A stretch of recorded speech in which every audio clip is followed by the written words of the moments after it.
What if the last sound an empire hears isn't a scream, but the groggy yawn of a 27-foot cannon stretching its bronze throat? The dawn of 29th May, 1453 limps over the Bosporus like an old warrior cat, bruised violet clouds dragging claws of rain across water that should be silver but looks the color of damp iron filings. Somewhere inside that half-light, a gull attempts its usual shriek and gives up halfway, startled by a shudder rising from the Ottoman gun line, a rumble so low it seems to shake the bones behind one's eyes before touching the eardrums. At the forward camp, janissaries blink sleep-scummed eyes, exhale steam, and tighten wool sashes against the chill. Their breath mingles with a stranger's, the breath of the monster they serve. The huge cannon, Basilica, the men have nicknamed it, sits across a makeshift timber cradle like a sun-dazed crocodile, its muzzle still warm from yesterday's final shot. A skinny artillery apprentice named Simal rests a palm against the barrel and feels heat seep into his fingertips, a silent reminder that bronze cools slowly, slower, perhaps, than fear. Beyond the Ottoman trenches, Constantinople's walls rear up in the mist, heavy with a millennium of perceived invincibility and last-minute plaster repairs. Crack lines spider out across limestone blocks. Overnight, defenders have wedged planks into the gaps, hoping the wood might pretend to be stone for a few more hours. No one believes the ruse except the youngest watchman, a novice monk who keeps reciting Psalm 46 under his breath. God is our refuge and strength, as if the words might double as mortar. Each time his lips part, a small cloud forms and floats away, directionless. Simal hears the first order bark down the trenches, powder detail. A crew of 6 wrestles a two-handled copper scoop through sacks of charcoal, sulfur, and saltpeter. The scoop clinks, tiny, nervous metal on metal, and for an absurd second, someone laughs, because the sound is embarrassingly domestic, like a kitchen ladle meeting soup pot. The laugh dies when the loaders tilt the scoop and black grains slide in a soft waterfall into the cannon's belly. The cannon inhales. Even silent, the moment feels noisy. Sulfur stings nostrils, saltpeter tastes of pennies on tongues, and the charcoal's soot tattoos every wrist it meets. On the city wall, Captain Konstantinos Palaiologos, no relation to the emperor, though the shared name earns him half-joking salutes, peers through a loophole and counts the enemy torches. A clever man might read the flickering pattern like a clock. Konstantinos, who once studied geometry, instead counts his remaining arrows, 39, and imagines drawing perfect parabolas in the air. It calms him until the trench torches tilt in sudden unison. Down below, artillerymen step back from Basilica's flank like theater attendants clearing stage. The geometry lesson is finished. Now comes physics. A small pause. Some swear the earth itself inhales. Then a flash. No, first a flare of white, brighter than sunrise, so abrupt the gulls shriek again, this time full volume, because the world has replaced dawn with magnesium. The monk on the parapet flinches, loses his psalm, and nearly drops the brass church bell clapper he's been gripping like a talisman. The boom follows late, as thunder follows lightning, a slab of sound that presses at lungs first, ears second, thought last. It rolls across the Golden Horn, slaps water flat, flings ripples at anchored ships, then rebounds off the Galata hills and ricochets back, quieter but still monstrous. Hearts catch the rhythm, 2 slow thuds, and for a breath or two people forget to breathe on their own. The shot itself is absurdly slow, at least to the eyes tracking it. A granite sphere the weight of 6 grown men exits the muzzle haloed in sparks, arcs upward like the birth of an alien moon, and seems to stop momentarily against a sky now boiling with gun smoke. Even nature hesitates. Then gravity finds its contract. The stone plummets, gathering smug speed, and smashes into Constantinople's outer wall just left of a patched breach. Chalk dust explodes outward, filling air with a smell like crushed shell, sharp and salty. Stones tumble, hand-sized, then head-sized, then coffin-sized, forming a fresh wound in the Theodosian defenses. Cannon crews whoop, but their victory call is swallowed by the echo still bouncing around the Bosporus. Samal notices blood on his earlobe where an eardrum rebelled. He wonders if basilica bells in Rome ever ring as loudly as this bronze basilica has just roared here. The pun pleases him, ridiculous in the moment, and he pockets the thought for the letter he'll write his sister, if he ever returns to Edirne. Inside the city, Captain Konstantinos lies flat, face powdered white by exploded masonry. He spits grit, tastes minerals older than Alexander, and checks his limbs, intact. Around him, archers scramble, shouting over the after ring that turns speech into muffled mime. Somewhere, a horse screams. Somewhere else, a muezzin, either brave or deaf, lets his dawn call tumble across no man's land, weaving faith into the static. Konstantinos's lieutenant, a Florentine mercenary with a chipped front tooth, claps him on the shoulder. The wall still stands. He mouths more than says. He points, and indeed the breach looks survivable, for now. But Konstantinos watches fine limestone dust drifting like funeral incense and knows stone remembers every insult. Out in the Ottoman line, gun captain Mimar Orban, the Hungarian mastermind who sold this cannon to the Sultan, wipes soot from his beard and studies the damage with binoculars of polished glass. He calculates angles, imagines the next shot a handspan right, 2 palms higher. His lips move, whispering numbers older than Greek, gifted by Archimedes and improved by gunpowder.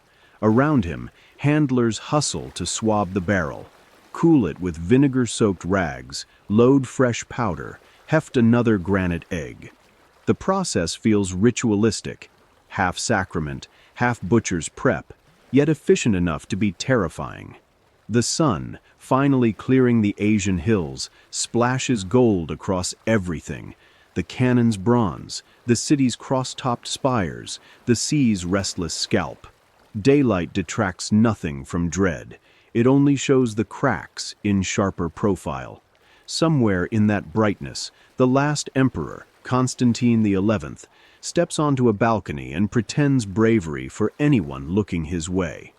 He listens, as every soul in both camps does, for the next lazy yawn of bronze preparing to rearrange history's bones. And, in the sudden lull between heartbeats, when soot still hovers and prayers still stutter, one unspoken certainty unites friend and foe. The monster hasn't even broken its fast. By the time the sun drags itself an hour higher, every soul within earshot of Basilica, the great bronze serpent, has learned a new superstition. Never trust silence that follows too much noise. Silence, this morning, is a predator squatting over the Ottoman trenches. It pads around on velvet paws, sniffing powder fumes, waiting for the next blast to chase it off. Taut nerves measure the pause, the way field surgeons measure heartbeats between spurts of blood. 1, 2, 3. Crew Chief Halil counts in his head. Because his pocket clepsydra can't keep up, the cannon's cycle runs on dread, not water. A little farther back, the Janissary band stands ready to thump its kettle drums the instant Basilica roars again. Their job is simple and vicious. Drown the enemy's panic in rhythm so reloaders can work unbothered by counterfire. The lead drummer, a stout Balkan with shoulders like an ox yoke, lifts mallets carved from olive wood. Remember, he warns the apprentices, you're not playing music, you're playing terror. They nod, cheeks gray with understanding. Across the no man's land, Constantinople's northern rampart clings to its dignity like an aging actor refusing to leave the stage. Dust still drifts from the fresh breach. Sparrows dive through the cloud, then veer away, chirping as if offended by the taste. Sergios, a young scribe conscripted 2 weeks prior, crouches in a firing slit, cradling a crossbow he barely knows how to cock. His quills lie forgotten in a pouch. He waits inside the hush, discovering that a quiet battlefield is not reassuring. It's a throat clearing before a eulogy. The next ignition announces itself with a hiss, a thin, hungry snake of sound racing down Basilica's touch hole. At human scale, it lasts half a second. In memory, it stretches long enough for men to remember lovers, or creditors, or unfinished prayers. Then the breath leaves the beast. The blast knocks birds from the sky. Those closest don't hear a bang so much as feel a hand slap both eardrums inward. Cheeks tremble, molars click. Intense 200 paces away, copper bowls leap and spin. The sound is part hammer blow, part thunderclap, part cave-in. It has no single note, only layers that unravel as they travel. Bass first, then mid-growl, then a glass-bright crack chasing the echo like a whip crack chasing a gunfighter's draw. Janissary drums answer, rolling out a heartbeat double time. Dum-dum-dum-dum-dum. Zurnas screech a melody sharp enough to peel paint. To Ottoman ears, the tune is holy swagger. To the Byzantines, it is a laughing skull banging on the gate. Sergios flinches so hard he discharges his crossbow into the crenellation above. The bolt ricochets skyward and disappears, a pointless punctuation mark. Inside the cannon pit, sweat flies from faces despite the cool dawn. Halil's crew swarms the smoking barrel. One man rams a soaked wool plug deep inside. Another scrapes embers with a bronze ladle shaped like a dragon's tongue. The routine is hypnotic. Swab, scrape, cool, load. An altar service for a pagan god of pressure. Halil barks no orders. After 47 shots in as many days, the crew moves like a single organism, each limb knowing where the next must be. Back on the wall, Captain Konstantinos checks the latest wound. Wider now, knee-high rubble piling like a dirty snowdrift. He wonders how many more lazy yawns the monster has stored in its lungs. 5? 10? Each will find weaker stone, softer timber, trembling hearts. His lieutenant stares through a broken arrow loop and mutters, "If only we could make that thing cough." But Constantinople's bombards are pitiful by comparison. Stubby iron dogs that bark more smoke than bite. Still, orders are orders. Two-gun crews heave their crude muzzle loaders into position and fire toward the Ottoman line.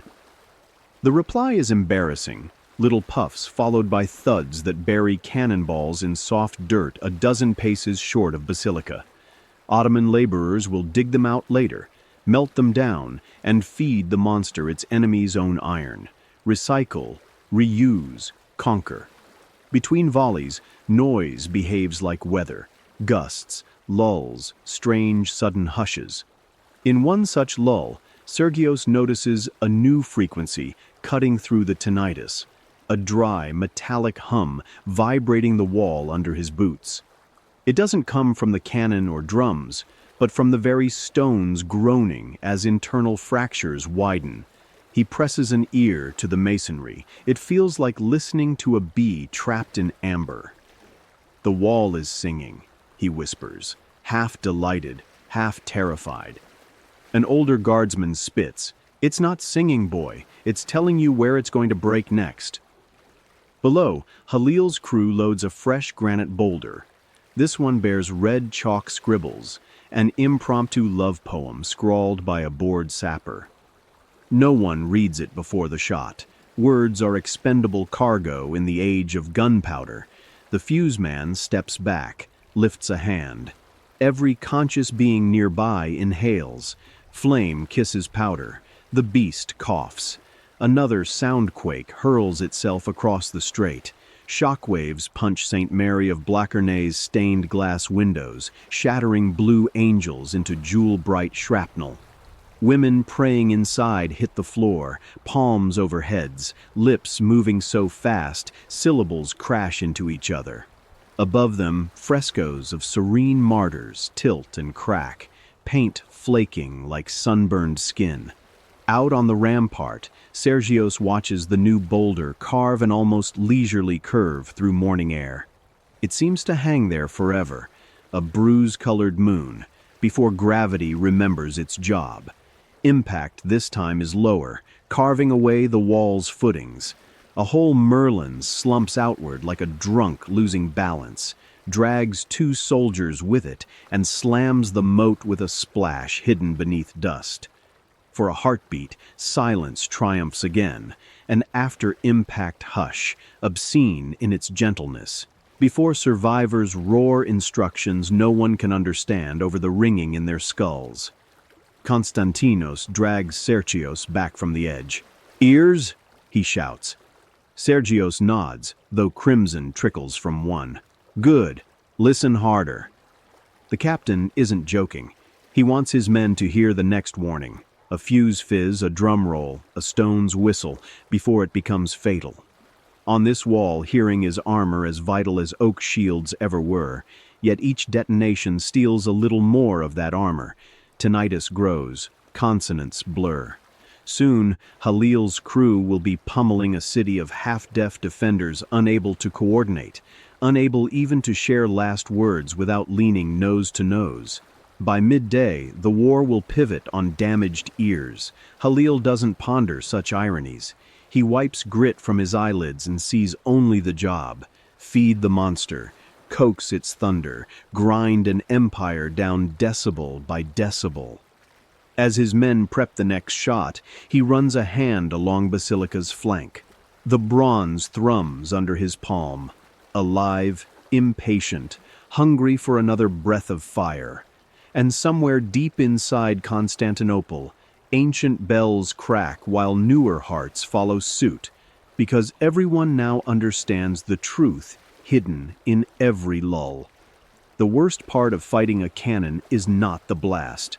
It's the silence that tells you another one is coming.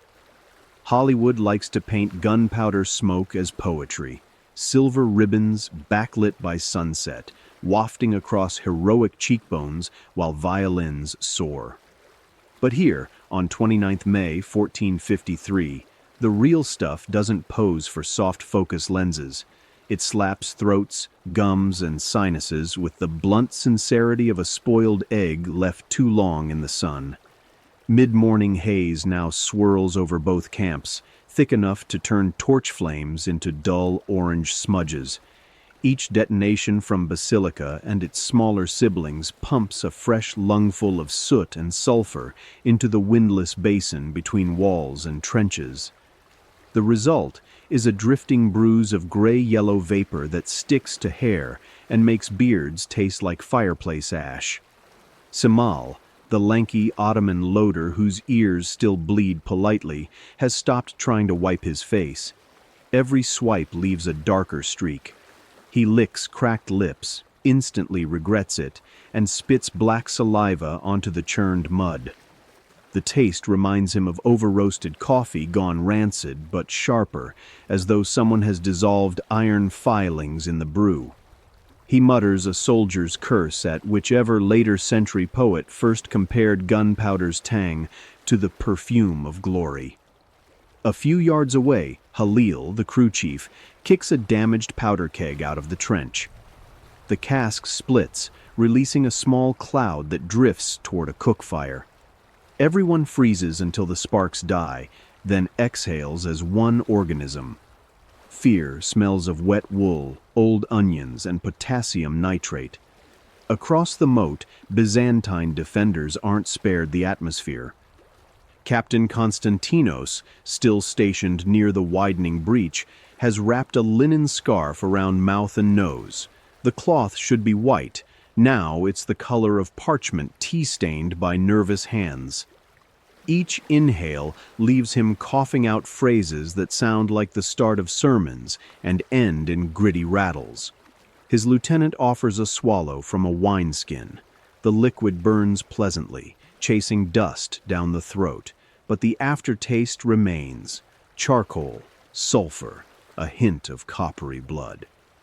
Near the gatehouse, Sergios the scribe fights an entirely different urge to romanticize the scene on paper. His storyteller brain keeps reaching for similes. Smoke curls like dragon breath, cannon thunder like wounded gods. Yet every time he dips quill into ink, a stray gust chokes him back to reality. The dragon breath line falls flat when a passing monk vomits between the stones, because his stomach can't process another mouthful of sulfur air. Romance doesn't accommodate retching. Down in the Ottoman pit, Orban the engineer oversees a refill of powder scoops. He studies the consistency. Grains too large will burn unevenly. Grains too fine risk flash fire. Satisfied, he nods, then sneezes violently, 3 times in rapid succession, spraying black dust across the note tablet tied to his belt. The tablet lists measured charges, shot weights, ambient humidity. Now the data looks like it's been censored by an ink-crazy bureaucrat. Orban chuckles at the mess. Chemistry, he knows, is never sterile out here. Janissary musicians catch the laughs and strike up a riff on kettle drums.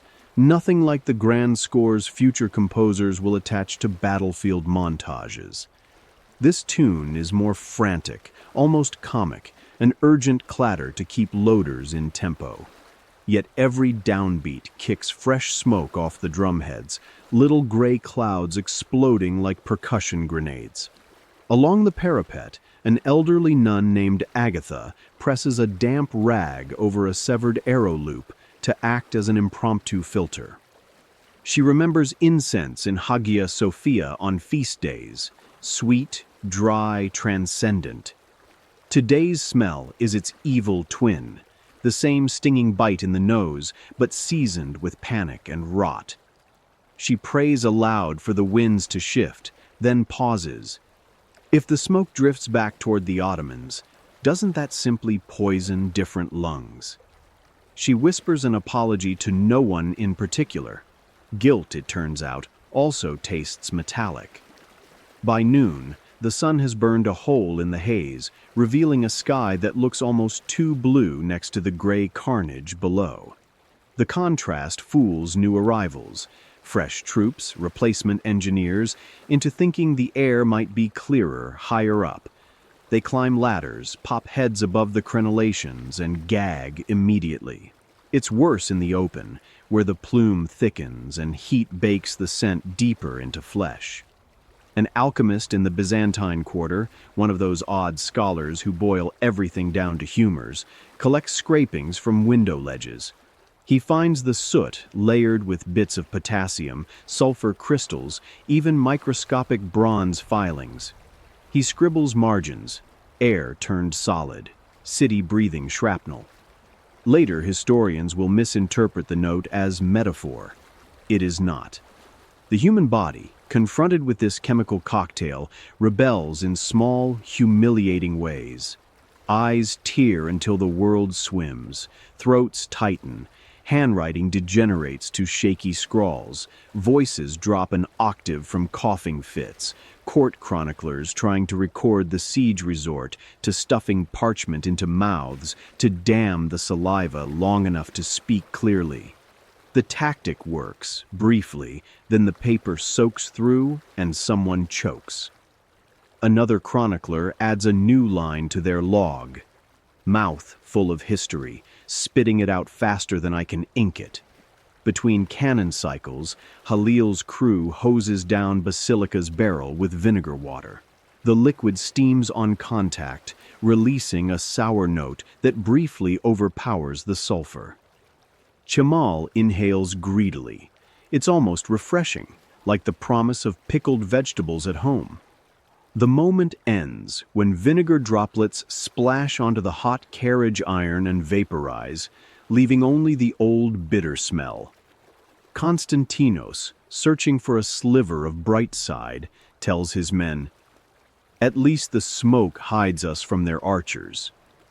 The joke lands poorly. Most can't hear him through muffled ears, and those who do are busy wiping soot from eyes to shoot back. Sergios, determined to salvage meaning, scribbles, "Smoke equalizes." Kings and beggars cough the same. It sounds profound, until a passing veteran barks a laugh and says, "Try coughing when your lungs are crushed by rubble, poet." Sergios scratches the line out. By mid-afternoon, rumors spread faster than powder flash. A sailor claims the sulfur haze is poisonous, that men who breathe it too long will birth blind children, that goats exposed to it wilt and die. A Greek physician counters, "Poison? Number, merely an irritant." Moments later, he hacks up a clot as dark as grape must and decides maybe irritant is too gentle a word. Still, the work goes on.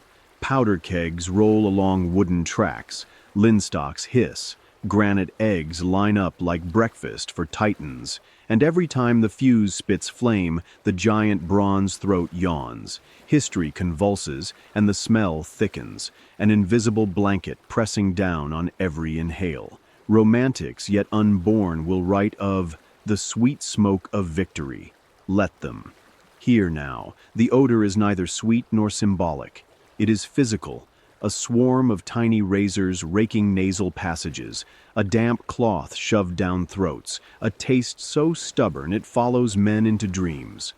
When the sun finally tilts west, the battlefield resembles a charcoal sketch smudged by careless hands. The cannon rests, crews shuffle, defenders brace. Somewhere a troubadour might someday sing of glorious fumes, but anyone still breathing inside this haze knows better.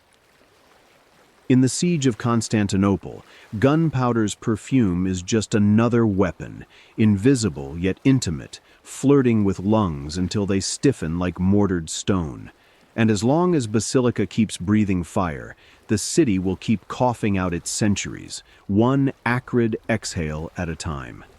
Long before Basilica's first breath rattled Constantinople's windows, the Ottoman Empire was already coughing up coins like a consumptive, each metallic clink a premonition of thunder. Copper spilled from Balkan mines. Tin crawled in mule trains across Persian deserts. Charcoal stacks devoured forests tree by tree, and every step along that supply chain jingled with payslips. Mehmed II ignored the wheezing of his treasurers. Victory, he believed, was a one-time purchase that paid eternal dividends. Bronze came first. Smelting furnaces near Adrianople swallowed cordwood faster than local peasants could stack it, turning whole hillsides into stumps and smoke. Apprentices manned bellows until their lungs felt punctured, surviving on dried figs the foreman tossed like chicken feed. With each pour, molten metal hissed into Basilica's giant molds, and somewhere an accountant crossed another line of copper axes off a ledger already bleeding red. Casting the beast was costly. Moving it was ruinous. The cannon traveled in 90-kilogram segments strapped to oak sledges, 60 oxen heaving at each toe. Harness makers stripped 3 provinces of rawhide, rope makers gloated over the biggest order since Noah, and farmers winced as road crews dismantled their barns for makeshift bridges. IOUs, promising reimbursement after the glorious victory, fluttered from ruined doorframes like prayer flags for the disgruntled. Payroll ballooned. Engineers pocketed sacks of ducats. Powder masters demanded bonuses for every shot that didn't kill them. Surgeons billed for setting crushed toes when hooves slipped in the mud. Even the water carriers hauling goatskin casks along the route insisted on hazard pay. Nobody wanted to be flattened by a runaway axle pinned with bronze shavings worth more than their homes. Gunpowder devoured the Sultan's purse in silent gulps. 300 kilos vanished with every roar. Saltpeter caravans snaked under Janissary escort, and black market thieves diluted loads with talc until Orban personally beat 2 of them to death with his bronze ladle. In the palace books, that incident appeared under quality control, the same column that noted a sudden surge in the price of vinegar for barrel cooling and the cost of keeping drummer boys supplied with fresh mallets. The hidden costs bit harder. Forts on the Danube sat unpaid for quarters on end. Frontier soldiers deserted or sold spare horses to Polish traders just to stay fed. Silk merchants discovered court fashions dulling from gold thread to copper wire. Some of it filed off basilica's trunnions during polishing. Inflation slithered through Edirne's bazaars. A loaf of bread doubled in price, then doubled again, while housewives swore they could smell the siege every time they opened their empty purses. Yet Mehmed persisted. In his candle-lit study, he traced columns of figures bordered by delicate arabesques, then dipped his pen and added one more expense, gilding the cannon's Arabic inscription so it would gleam under moonlight. Advisors whispered about smaller bombards and longer sieges. The Sultan tapped the parchment where he'd written prestige and declared that history counts victories, not savings. Now, as Basilica hunches on its timber cradle outside Constantinople, the empire's hemorrhaged wealth is stacked in wooden crates by the powder tents, bribe money for local guides, Genoese informants, or nervous mercenaries. Each crate is sealed with wax the color of old blood. Samal the loader jokes that if powder runs short, they could always feed the gun with coins. After all, they're already burning money. Byzantine spies note the spending spree and release pigeons carrying messages that the Ottomans are bleeding themselves pale. Emperor Constantine XI reads the report, smiles thinly, and wonders how many hyperpera remain in his own coffers. Stone trembles under the next impact. Treasuries on both sides shudder harder. Back in Edirne, copper akçes feel lighter. Silver edges come clipped. Merchants refuse notes bearing the Sultan's florid tukhra unless paid a premium. In taverns, soldiers grumble that they'll win a city of marble only to return to wooden plates. Coin minters work through the night, stretching alloys with lead until every purse rattles a little hollower. Late afternoon, Orban wipes soot from his eyes and tallies shot number 340, granite ball, 612 kilos, propellant, 300, estimated cost, 14 ducats and 30 akçes, not counting the sweat of men who will die before payday. He pauses, totals the project expenses, and sees a figure so vast it looks mythical even to its author. Linstock sparks. Bronze inhales one more fortune ground to powder, then exhales in a roar that slams through the ledgers of an empire, scattering numbers like frightened birds. Somewhere behind the lines, a royal cashier feels the vibration crawl up his quill and scratches out another reserve line, debt deepening as the air darkens. On the battered wall, Captain Constantinos hears the thunder echo and mutters that the sound is coined in misery. He's close, but not quite right. The blast is minted in ambition and arrogance, paid for with every copper akçe Mehmed could pry from field, forest, and market stall. Misery is simply the interest, compounding hourly, collected in stone chips and human blood. And high above the smoke, Basilica cools for a moment, its bronze flanks shimmering in the late-day sun like a bank vault turned inside out, daring anyone to question whether the ruin it purchases is worth the price. Orban never looked like a man who could end an empire. He was stout-necked, beetle-eyed, wearing the perpetual sheen of someone who has spent a lifetime too close to open flame. Yet when he walked into Mehmet's throne room 2 winters before the siege, he carried the swagger of a troubadour with a killer refrain. In his leather satchel clinked brass calipers and rolled sketches, 1 part blueprint, 2 parts prophecy. Weeks earlier, he had crossed the Bosporus in the other direction, climbing the marble steps of the Blachernae Palace with the same pitch. A bronze gun so wide a man could crawl through it, so long it would blur the horizon. The Byzantine treasurer listened, pinched the bridge of his nose, and replied with an offer better suited to a festival firecracker. Orban left the audience smelling stale incense and short money, muttering that an empire expecting miracles ought to pay miracle rates. Thus, he found himself in Edirne, facing a sultan half his age, but twice his appetite for spectacle. Mehmet asked only two questions. How far can it throw? How soon can it roar? Orban's answers, a mile and a prayer and before the next full moon, sealed the bargain. The Sultan ordered a purse of gold delivered that evening, plus a villa overlooking a rose garden that would soon be chopped into charcoal. Work began at dawn. Orban sketched curves in sand, correcting them with a toe before slaves poured the first clay for the mold. He spoke 5 languages, cursing in 3 when the dimensions drifted. Apprentices called him Ustad, master, but behind his back they nicknamed him Kurt, wolf, because he slept in the foundry yard with the castings, pacing at night as if guarding cubs.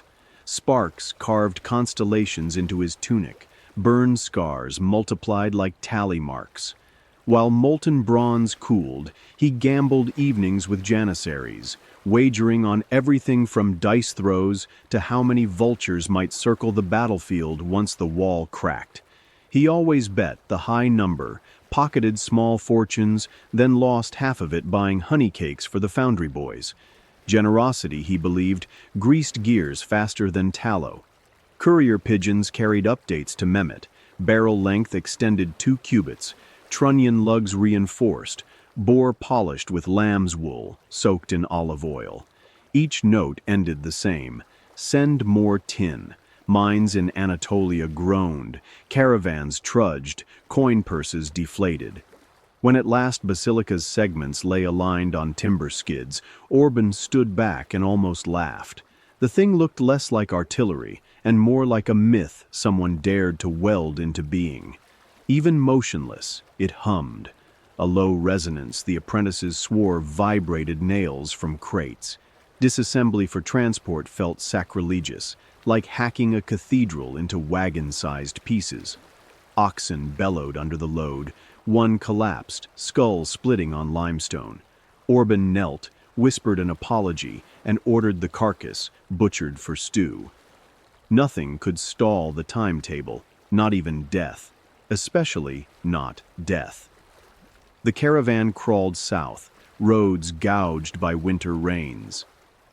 Orban rode near the head, jotting load stresses, axle fractures, and witch swamps required new corduroy bridges.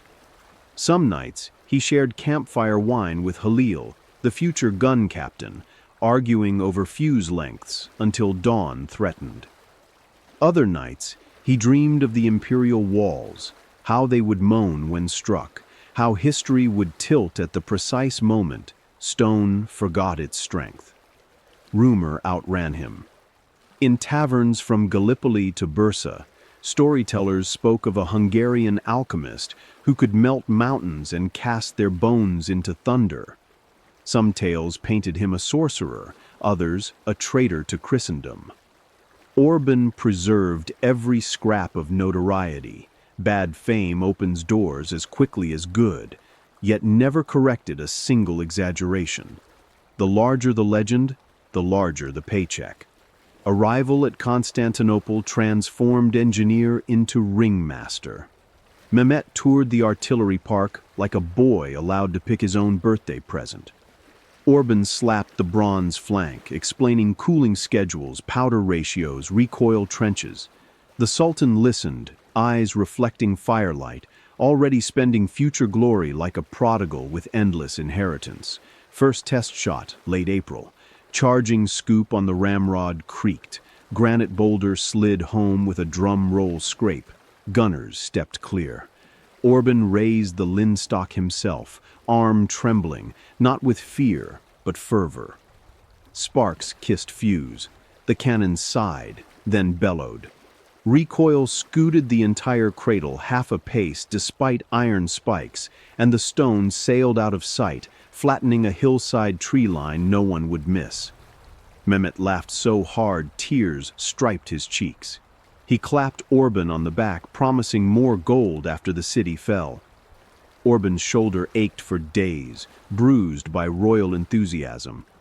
During the siege proper, he stayed near the pit, directing barrel swabbing, shouting corrections when targets drifted.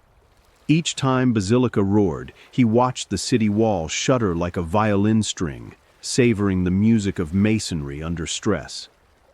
But between shots, a quieter thought wormed in. If this cannon could unmake one empire, what monstrosity might the next patron demand? He pictured longer barrels, heavier shot, a future where cities fell in hours, not weeks. Innovation, he realized, was a beast with no leash. Feed it once, and it learns the taste of kingdoms. Night of 28th May, rumors swirled that defenders were preparing a final prayer procession. Orban retired to his tent, uncorked a jug of Rhenish wine, and traced calloused fingers over a rough wax tablet. On it, he etched a half-finished design: thicker chamber walls, dual powder stages, range uncharted. He stopped, set stylus down, and stared into lantern light until his pupils shrank to pinheads. A thought crystallized, sharper than pride. He had built a device whose success would erase the only customers capable of paying for a sequel. Morning came. Basilica boomed again, wall stones flew, and Orban's internal ledger balanced one last time: profit immense, legacy monstrous, future uncertain. He wiped bronze dust from his palms like a baker dusting off flour, then ordered another shot loaded, voice hoarse yet eager. Whether history would remember him as genius, mercenary, or harbinger hardly mattered now. The fuse hissed, the beast inhaled. Orban stepped back, ears ringing with both anticipation and the faint, uncomfortable echo of doors closing, doors to cities, to fortunes, perhaps to redemption. When the cannon yawned its thunder, he let the sound roll over him like a tide, and for a heartbeat he felt entirely hollow, emptied by the very roar he had spent a lifetime perfecting. The first bell of Wednesday should have summoned Constantinople to prayer. Instead, it wakes the city to hunger. Sacks of wheat ran out a week ago, and the communal ovens behind St. Irene have been banking fires with splinters pulled from abandoned furniture. At dawn, the bakers cough up a final batch of ration loaves, flour stretched with ground chickpeas, salt scraped from fish barrels, crust tough enough to dent a helmet. Sergios, eyes mottled purple from sleeplessness, stands in a queue that snakes around fallen statuary. He fingers the 2 copper follies coins, sweating in his palm, and wonders if today the price has doubled again. When his turn comes, the baker's apprentice slides a loaf across the soot-blackened counter without looking up. The bread hits Sergios's hand like a brick left overnight in an icebox, stone cold, unforgiving. "Next!" the apprentice rasps, voice stripped raw by charcoal dust. Back on the rampart, Captain Konstantinos tears off a corner of his own ration and chews. The crumb is dry enough to scuff the roof of his mouth, but hunger is a sharper pain, so he forces it down. Each bite echoes in his skull louder than the distant drum rolls across the moat. Wind carries smoke this morning, sulfur layered over the smell of singed wheat, the city's twin aromas now, gunpowder and failure. He passes a hunk to a teenage runner whose cheeks are freckled white with masonry dust. The boy tries to say thanks just as Basilica coughs again. Boom! Breadcrumbs leap off his palm like startled fleas. The wall jerks, the runner flinches, the chunk falls tumbling over the parapet. Neither man moves to retrieve it. Food has become precious, yes, but so has living through the next minute. Down in the imperial palace kitchens, what remains of the court staff attempts a semblance of routine. A cook named Despina ladles thin lentil gruel into chipped silver bowls once reserved for pheasant stew. An emaciated scullion cracks a joke, something about nobles dining like monks, monks dining like dogs, but it lands flat. Humor needs air, and the air here is packed with dread. From a high window, Despina can see smoke columns spiraling where the last shot struck. She whispers a prayer that no shell will find the cistern roof. Water is life, and the city has begun hoarding every drop like sacred wine. Closer to the walls, a bread seller named Ioannis waddles through alleys balancing a tray of yesterday's crusts soaked in watered wine. He bellows, "Soldier's breakfast!" Teeth optional. His forced bravado fools no one. He is bartering, not selling. And the currency now is secrets. Which tower's mortar is crumbling fastest? How many Genoese mercenaries may desert tonight? Every trade leaves him a little richer in gossip, a little poorer in hope. In the Ottoman line, Cemal sniffs the breeze and swears he can smell baking bread, even through sulfur haze. Hunger pinches his belly. Last night's ration was a fistful of boiled chickpeas and a heel of flatbread so stale it could chip a tooth. He imagines Constantinople's famous wheat stores, imagines storming the walls and sinking teeth into still warm loaves. The fantasy lasts until Halil shouts for loaders. Breakfast is deferred by the eternal appetite of bronze. Another granite egg slams into the wall near the Adrianople gate, sending a tremor through the ground that ripples all the way to the bakery district. Inside St. Anne Orphanage, a row of tin bowls rattles off a shelf. Children freeze, eyes wide, spoons half lifted. Sister Agatha presses them back to their porridge, flour thinned with rainwater, sweetened only by the illusion of better times. She lies that the thunder is just God rearranging furniture in heaven. A 5-year-old asks if God is angry because they broke Lent early by killing pigeons for soup. Agatha strokes the child's hair and says nothing. Truth now is as brittle as the city's crumbling towers. Sergios returns to his post with half a loaf left. He tries to write, ink, paper, crumbs and cannon shakes competing for space, but the words slide crooked as mortar lines. He scribbles anyway. Bread is a metronome. Each crumb a beat. Cannon strikes the rest. The quill jerks at the next blast and gouges a blot. He abandons metaphors, clamps the loaf between elbow and ribs, and reloads his crossbow. Mid-morning, Emperor Constantine XI tours the inner wall on horseback, armor dull beneath dust. An attendant offers a sliver of cheese and a wedge of bread.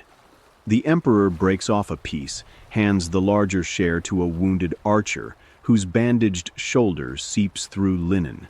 The archer hesitates, then devours it, chewing with eyes closed as if memorizing flavor. Constantine chews his own morsel, tasting brass from a split lip.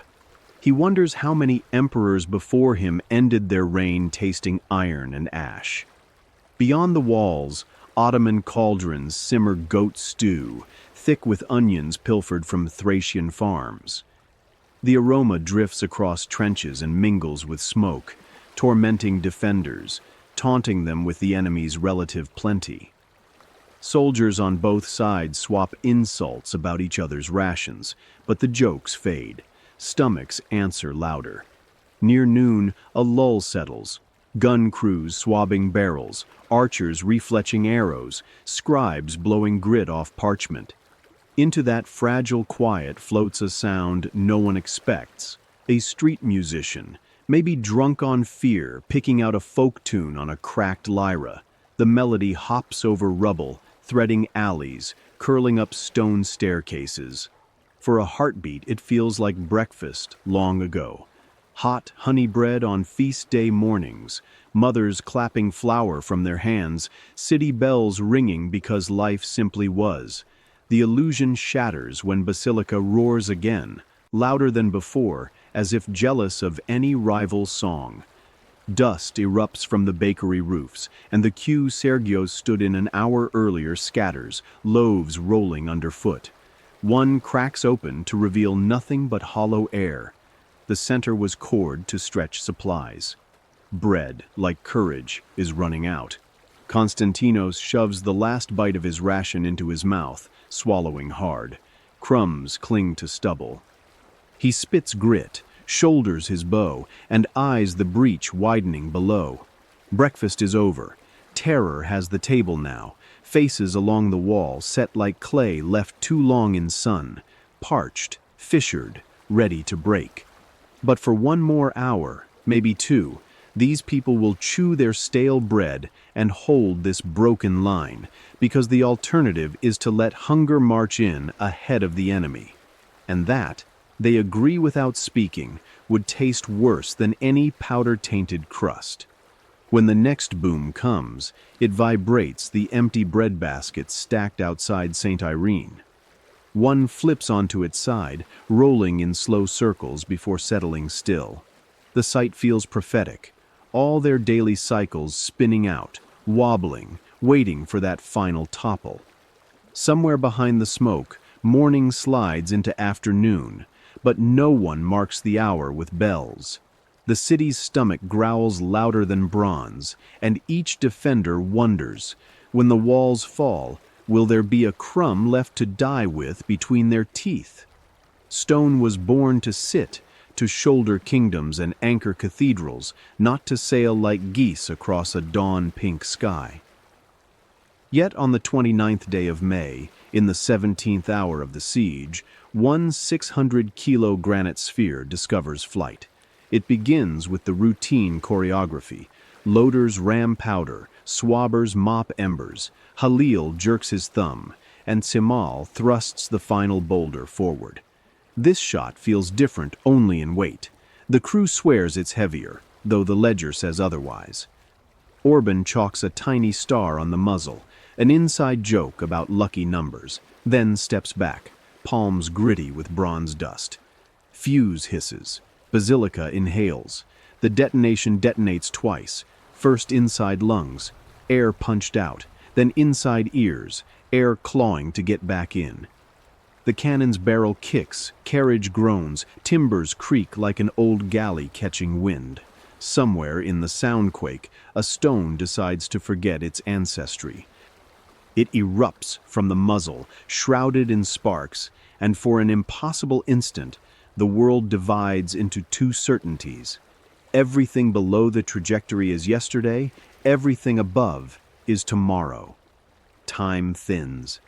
Soldiers on both sides watch the ball ascend, the way cathedral congregations watch a thurible swing, hypnotized, mouths half open, believing the ark might bless or damn them depending on where it stops. Even sparrows track it, tilting tiny heads. From the wall, Konstantinos feels the whoosh brush his face like summer breeze. The granite passes so near, he smells powder streaked across its skin, earthy, metallic, strangely sweet. His brain, dulled by hunger and adrenaline, sketches absurd math, mass, velocity, trajectory. Then he realizes he's counting heartbeats, 1, 2, 3. On the fourth, gravity tugs, the sphere dips. Mid-air, light flares from a polished vein inside the stone, a sunspot glancing off quartz. And for a heartbeat, the boulder looks radiant, almost holy. Sergios, quill tucked behind ear, blurts, "An angel with no wings." No one hears him. The roar's aftershock still presses conversation flat. Impact comes without ceremony. No violins. A dry, cracking thud as granite meets limestone 3 meters above an earlier fissure. Stone on stone makes a noise more animal than mineral, like ribs snapping inside a bull. The wall coughs out a dust cloud vast enough to blot banners, then spits fist-sized blocks that carom down inner streets. One chunk smacks a bronze equestrian statue, decapitating the horse in a spray of sparks. Behind the breach, families huddle in half-cellars. Dust gusts through arrow slits, frosting hair and eyebrows. A child shouts that the sky is falling. His mother pulls him close, cheek to cheek, whispering lullabies drowned by distant keening mortar.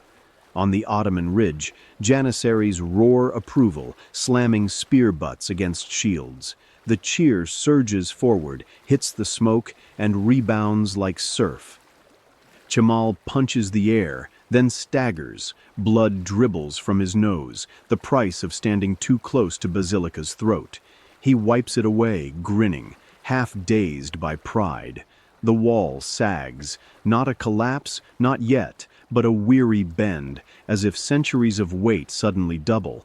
Konstantinos feels the tremor in his boots, in his teeth.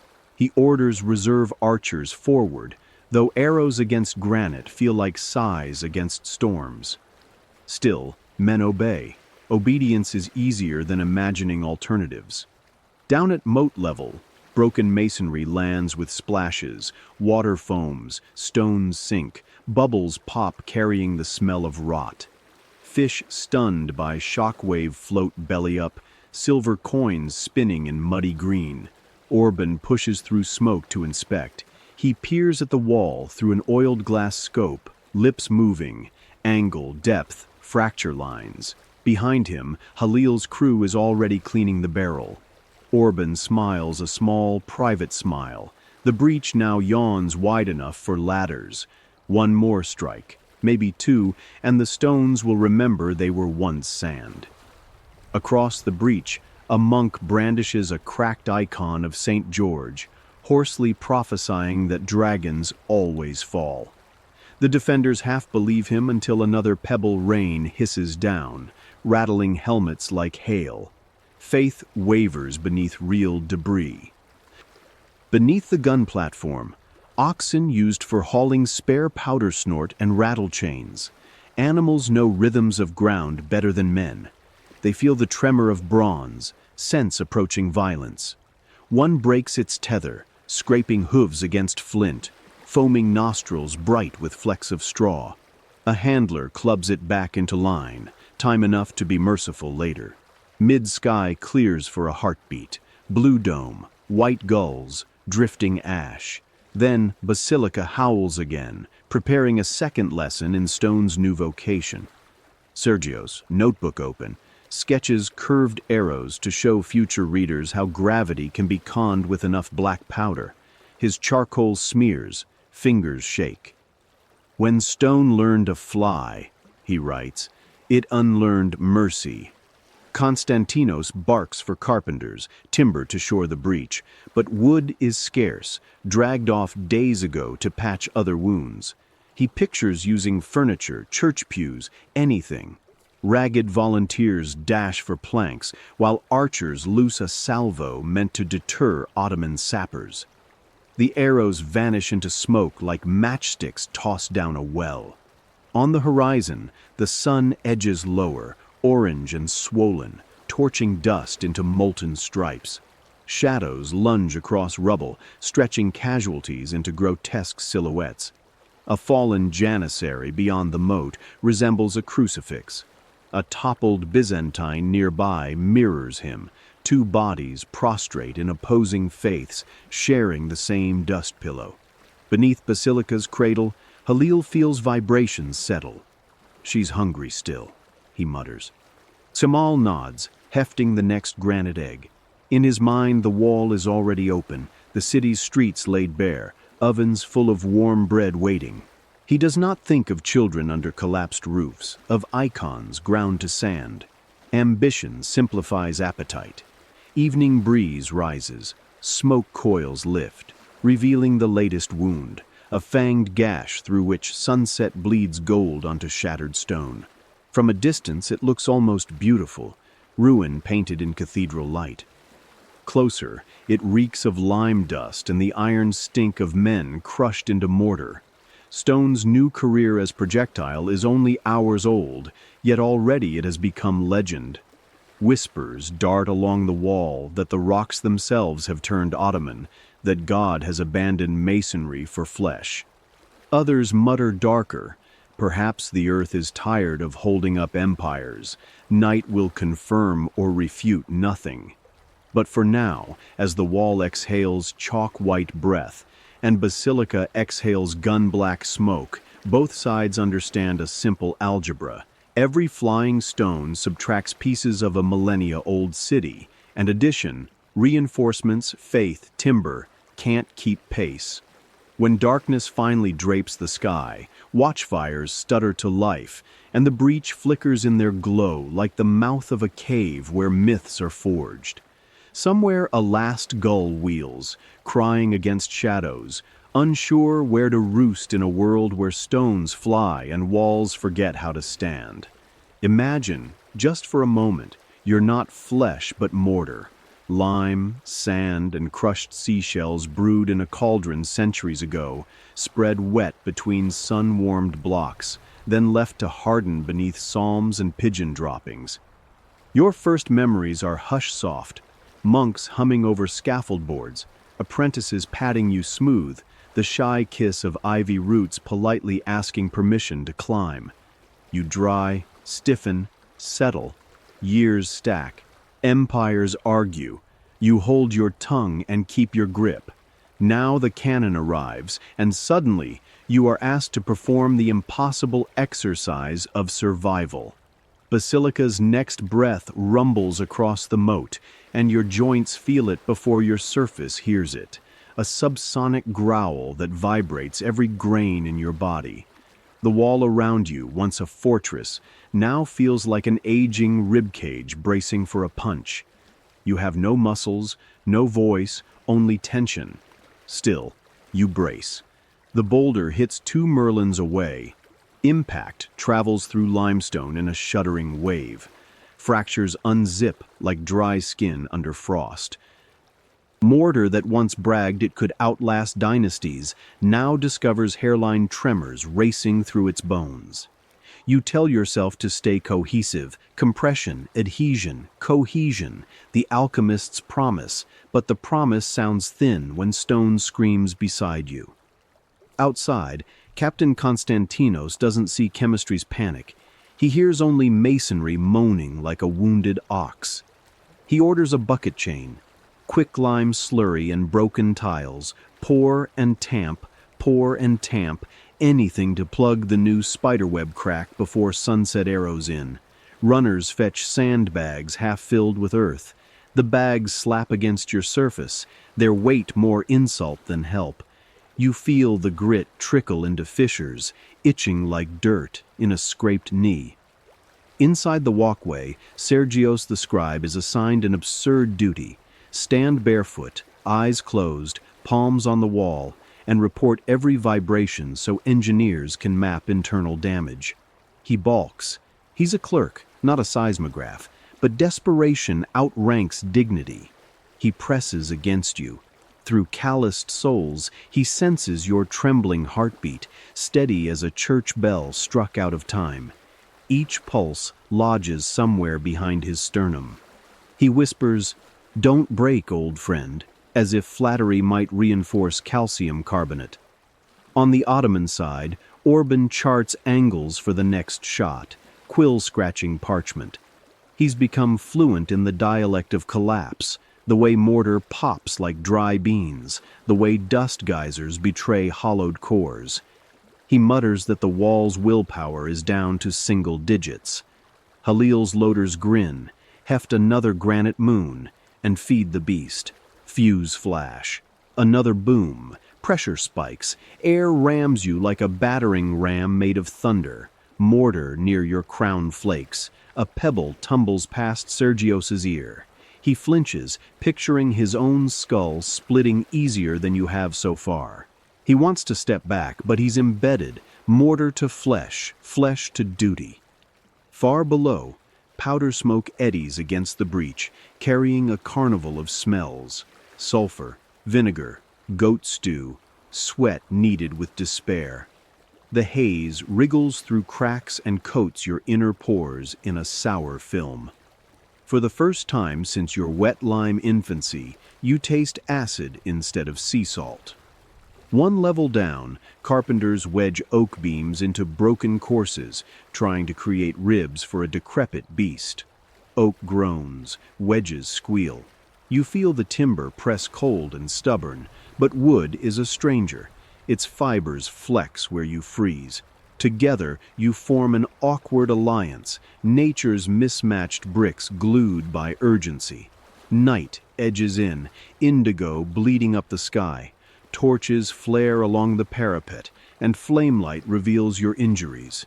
Thin, white lines tracing secret maps of surrender. A mason, old, one-eyed, fingers permanently powdered, rolls a wheelbarrow of fresh mortar paste. He scoops and slaps it into gaps, smoothing with a trowel. The paste is warm, alive with chemical heat. It seeps into cracks like blood clotting, pledging to knit you anew. Yet even as it sets, distant thunder warns there's no curing time left. Dawn will hammer again. Below, janissary drums throb in slow cadence, doom's lullaby. The rhythm travels through earth, lifts through foundations, finds your core. You try to hum along, frequency for frequency, but you're out of tune, stones rattling half a beat behind. Somewhere a joint gives, a fingernail of mortar chips off, ricochets down the wall, and vanishes. Sergios feels it go. He opens his eyes, startled, and reports a new tremor spreading north. Engineers chalk an X on the stone, mutter that tomorrow's ladders will aim right there. Constantinos overhears, clenches teeth. He orders cauldrons of pitch heated through the night. If mortar can't hold, fire will discourage climbers. Midnight. Wind turns cold. Dew gathers, sneaking moisture into wounds. Mortar hates sudden damp. It swells, contracts, forgets its own density. You ache, wordless pain, but keep gripping stones out of pure instinct. Somewhere in the darkness, nuns chant psalms, their voices threading through arrow loops. The hymn floats to you, tentative glue of sound. You absorb it, let vibrations mingle with quartz and shell. Music, at least, doesn't fracture. Just before dawn, Basilica exhales again. The new projectile whistles overhead, misses by yards but lands behind, shaking foundations like a pulled rug. You feel stones beneath shift, a sublayer twitching. For a terrifying instant, you perceive the whole wall as a skeleton. Joints, fractures, brittle cartilage. You are the connective tissue, stretched to tearing. Sergios's assignment ends with sunrise. He pulls away, arches his back, and looks at his palms, chalk white, trembling. He doesn't know whether to thank you or curse you. Instead, he pockets a small flake of mortar that came off under his hand, a souvenir of everything trying desperately not to fall apart. First light paints the breach in soft rose. Dust motes glimmer like benign spirits, belying the ruin beneath. Constantinos inspects, judges the night's repairs barely adequate. But adequate will have to do. In siege math, anything above 0 is still a line. You, ancient mortar, gather yourself. You tighten around oak beams, clasp new paste, whisper across grains of sand. Stand, stand again. The order echoes down your powder-burned length. Some sections obey begrudgingly, others sag. Yet when the next cannon yawn rises across the moat, you answer with silence. No cracking, just a long, stubborn hush. For one breath, you succeed. For one breath, stone, timber, paste, and prayer act as a single pulse, holding back the tide. Somewhere inside that hush, defenders exhale a fragment of belief. Somewhere outside, Orban frowns, adjusts elevation, and prepares another lesson. You can't outlast gunpowder, but you can buy minutes, maybe hours, enough for scribes to finish chronicles, for emperors to kneel at altars, for children to swallow one more bite of watered bread. That is your new creed. Not eternity, simply delay. The Empire's heartbeat slips between your grains, and you clutch it tight, ready to crack all over again if that's what a few more moments of history cost.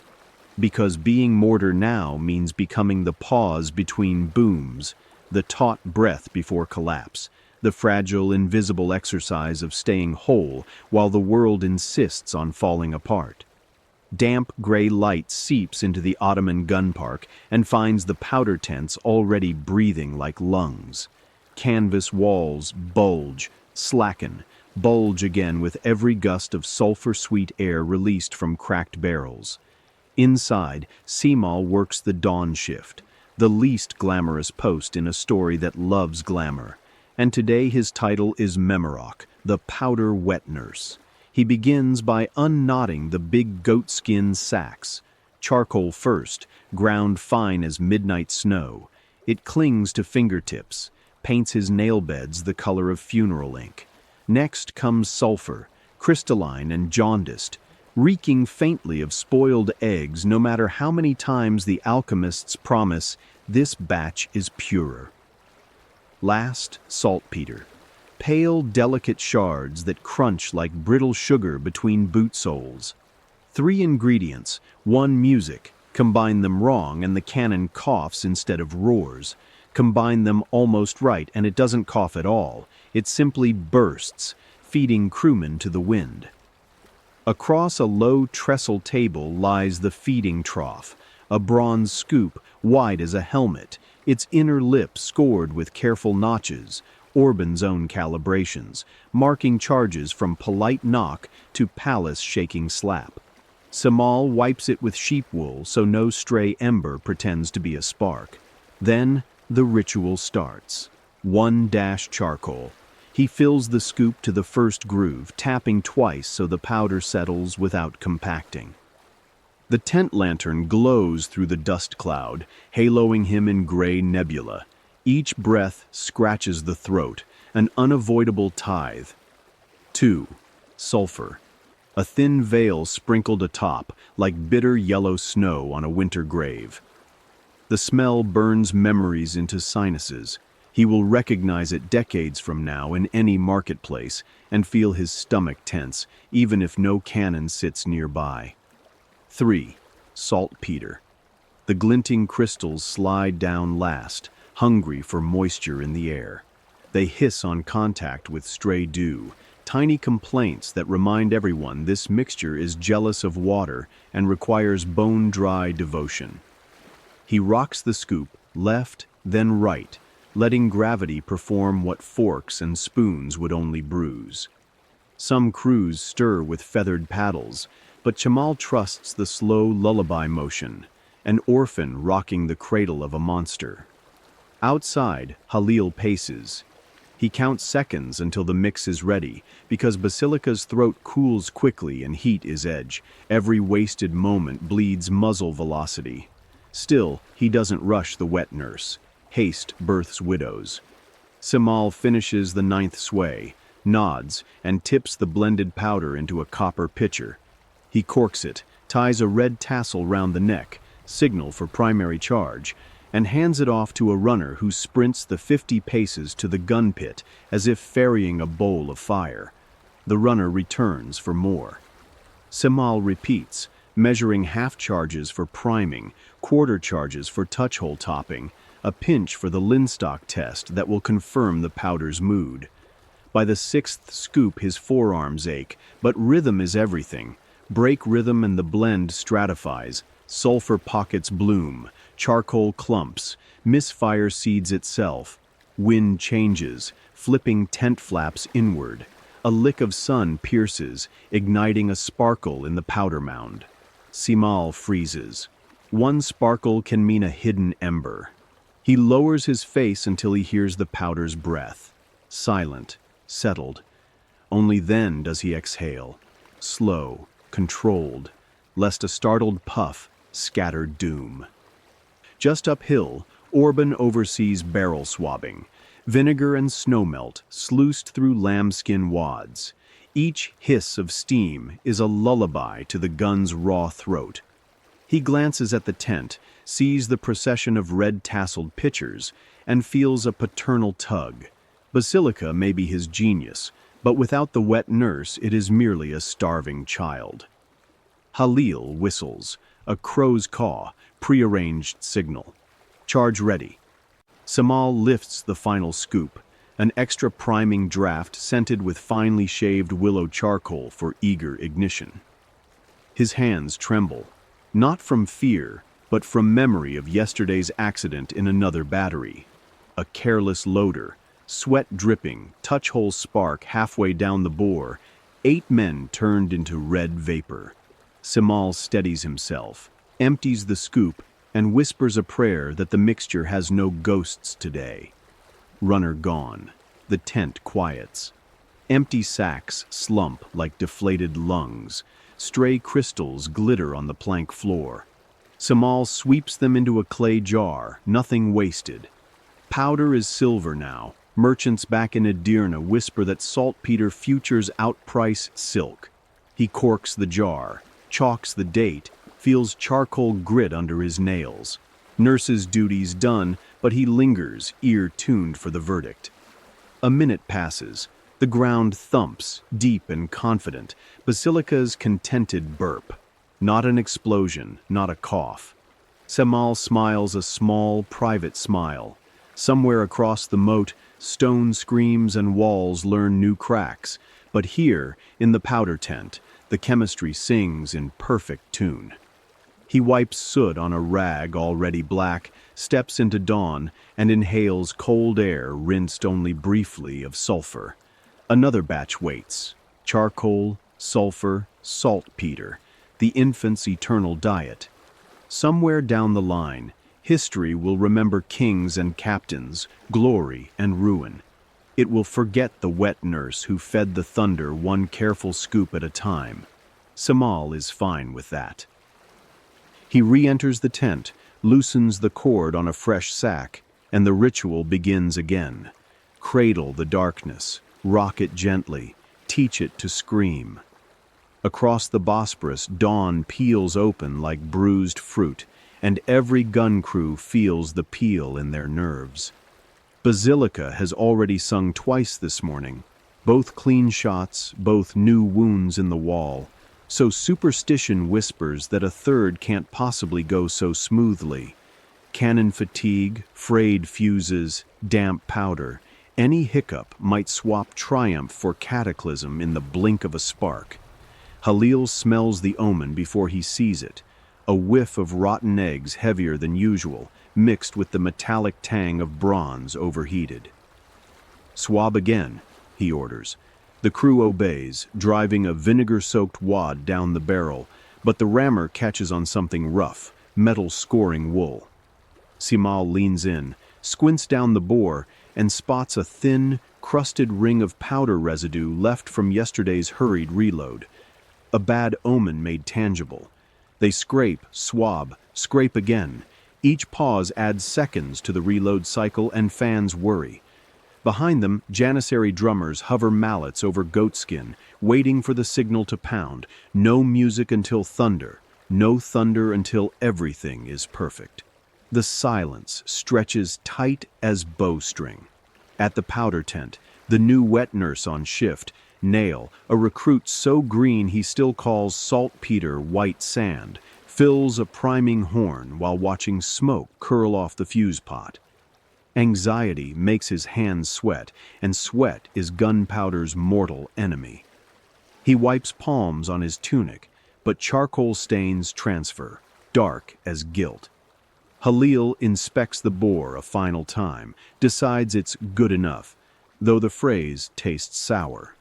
He waves Nail forward. The boy jogs, hips sloshing powder like a risky wineskin. One misstep, one spark from a horseshoe, and the boy becomes an expanding cloud. At 5 paces, Nail trips, catching himself on one knee. Cork pops loose, and a gray plume erupts into morning air. Every man freezes, breath held. The plume flutters, settles. No spark. The boy rises shaking, cork replaced, Container now half empty. Filler, Halil growls, but his glare softens by a hair. Yelling too loud might throw sparks all its own. They tamp the main charge with abnormal care. Samal whispers the old rhyme, charcoal for breath, sulfur for bite, saltpeter to teach the darkness light, and pats the barrel as if calming a skittish mule. The granite shot rolls up the wooden ramp, slots home, and suddenly the crew stands inside a fragile eggshell of possibility, flawless roar or lethal cough. Fuseman Mehmet approaches with linstock glowing ember red. Wind plucks sparks, sends them drifting toward loose straw by the ox yoke. A helper stamps it out, muttering prayers and curses stitched together. Mehmet pauses at arm's length, eyes flicking to Halil for the nod. Across the moat, Captain Constantinos has noticed the lull. He lifts his dented sallet, listens. No drums, no boom. He smells a chance and orders every available arbalest to notch a bolt. They aim at the silent bronze throat. Maybe, just maybe, the monster is vulnerable. But range swallows hope. The nearest bolts fall 50 paces short, ticking harmlessly into dirt. In the gun pit, tension beads on foreheads. Mehmet lowers the linstock. The flame kisses fuse, hiss, then sputters, guttering half-bright. Damp powder. The hiss weakens to a snake clearing its throat. Everyone steps back, but no detonation follows, only acrid smoke curling from the touch hole like a joke told too slowly. Misfire. Protocol screams in Halil's head.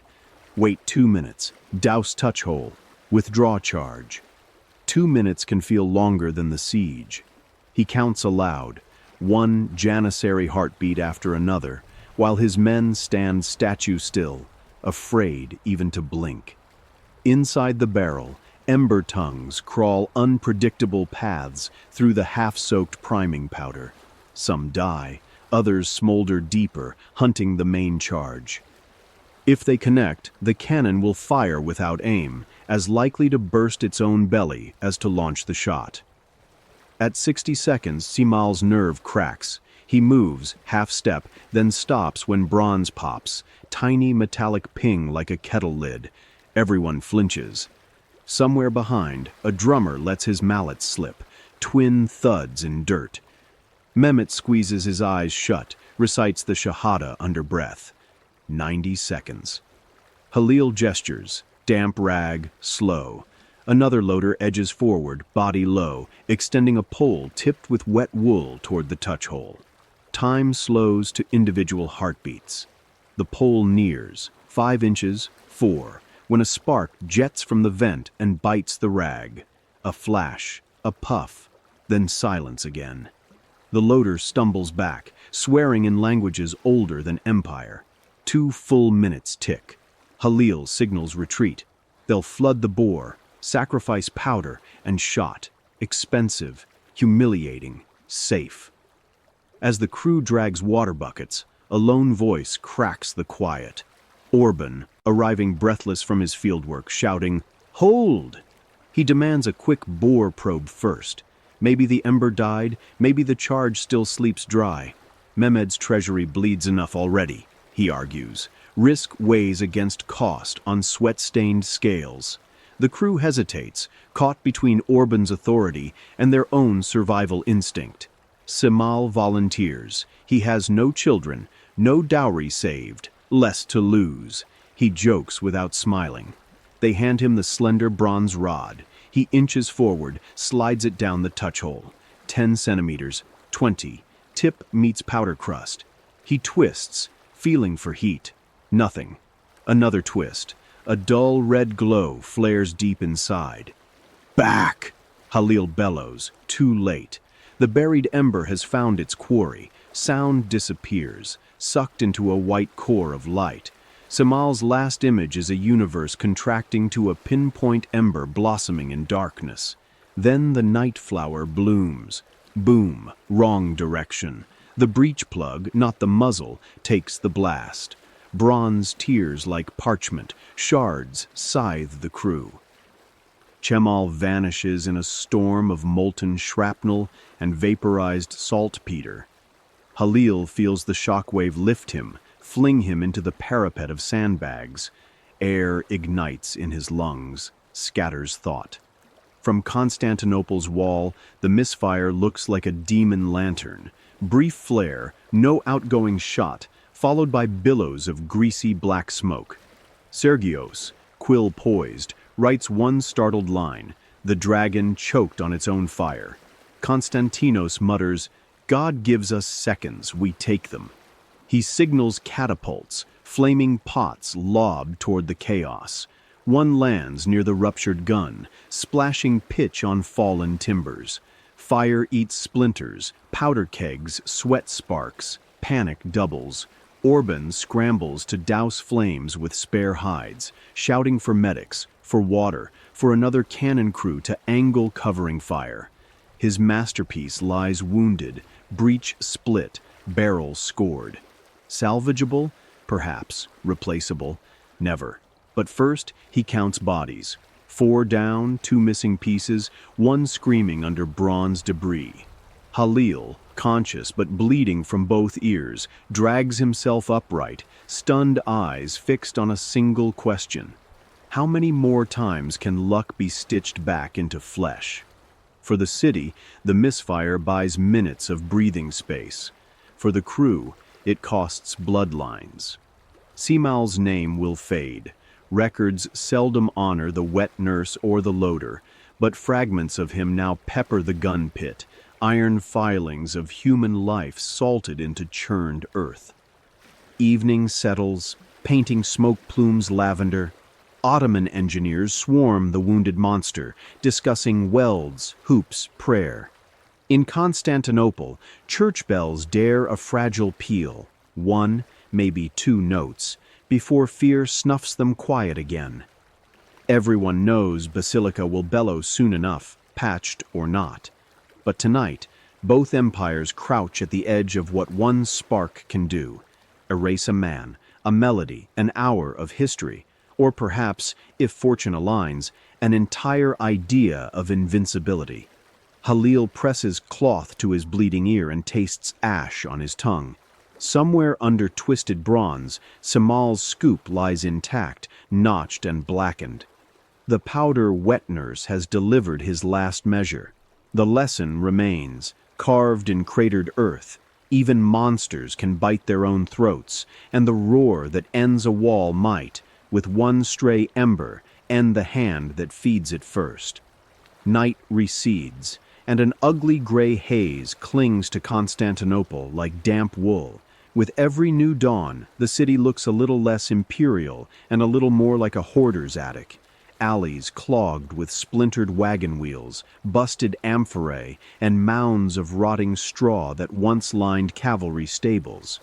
What began weeks ago as desperate barricades of furniture and firewood has metastasized into a wall of refuse pressed tight against the inner fortifications, a rank embankment that reeks of sour milk, pigeon droppings, and human panic. The first to notice its value is not an engineer, but a mangy street dog. At sunrise, the animal noses through a heap of cabbage stalks piled shoulder-high against the Theodosian curtain. It burrows inward, finds warmth trapped in the fermenting mess, and curls up just in time to sleep through the next cannonade. When Basilica's patched throat finally bellows again, half power, still lethal, the shot strikes the outer stones, punches through 3 courses, and stops dead in the jellied mountain of trash behind. The wall groans, garbage belches sour fog. Stone falls silent. Up on the parapet, Captain Konstantinos watches in disbelief. The city's own filth has swallowed a 600-kilo boulder like a gluttonous sponge. He leans over the crenellation, coughing on the smell, and sees the projectile stuck halfway into layers of straw, broken crates, and coagulated kitchen slop. No rebound, no ruin, just an enormous granite tooth pinched in decay. Below, a butcher named Marcos finds opportunity where others see rot. He's been dumping offal against the wall for days, claiming the moat's too dangerous. Now, he swears the viscera actually saved the stonework and barrels through the streets with the news. By noon, families lug chamber pots, fish heads, torn bedding, anything toward the new shield. Children cheerfully call it the stink rampart. Priests mutter it's either providence or a uniquely Byzantine joke. Sergios the scribe trails the procession, notebook tucked under one arm, nostrils burning. He jots, "Necessity engineers what architects will not." Near the breach, he watches volunteers topple a cart of spoiled olives. Purple brine glugs out, lighting the air with vinegar sharpness that almost masks the sulfur. Almost. On the Ottoman side, Orban recovers from the misfire with grim focus. He's replaced Basilica's ruptured breech plug with an iron collar, hammered tight while sparks dance from glowing rivets. Test shots resume at half charges. They strike, but each boom now produces an odd result. Dust clouds, cracked stone, and then the characteristic thunk of stone vanishing into sludge. Spotters report fewer fragments, more splatter. Halil, ear still bandaged, hears the baffled murmurs and finally sends a runner for confirmation. By dusk, rumors reach the Sultan's tent that the enemy is padding its walls with carrion. Mehmed snorts, calls it peasant witchcraft. Still, he orders engineers to elevate aim, target Merlins beyond the garbage line. Easier said. Recoil math shifts with every repair, and Basilica no longer sings perfect notes. That night, rain drizzles. The trash mound drinks greedily, swelling like bread in broth. Maggots churn. A wounded horse, refused shelter inside the city, limps atop the pile and collapses. Its body wedges into a gap, creating an accidental buttress. Rats feast, cats feast on rats, and the ecosystem of siege finds a grotesque equilibrium. Morning after, cannon fire resumes, higher trajectory, sharper angle. One shot clears the refuse entirely, smashing an upper tower and showering rubble onto the street below.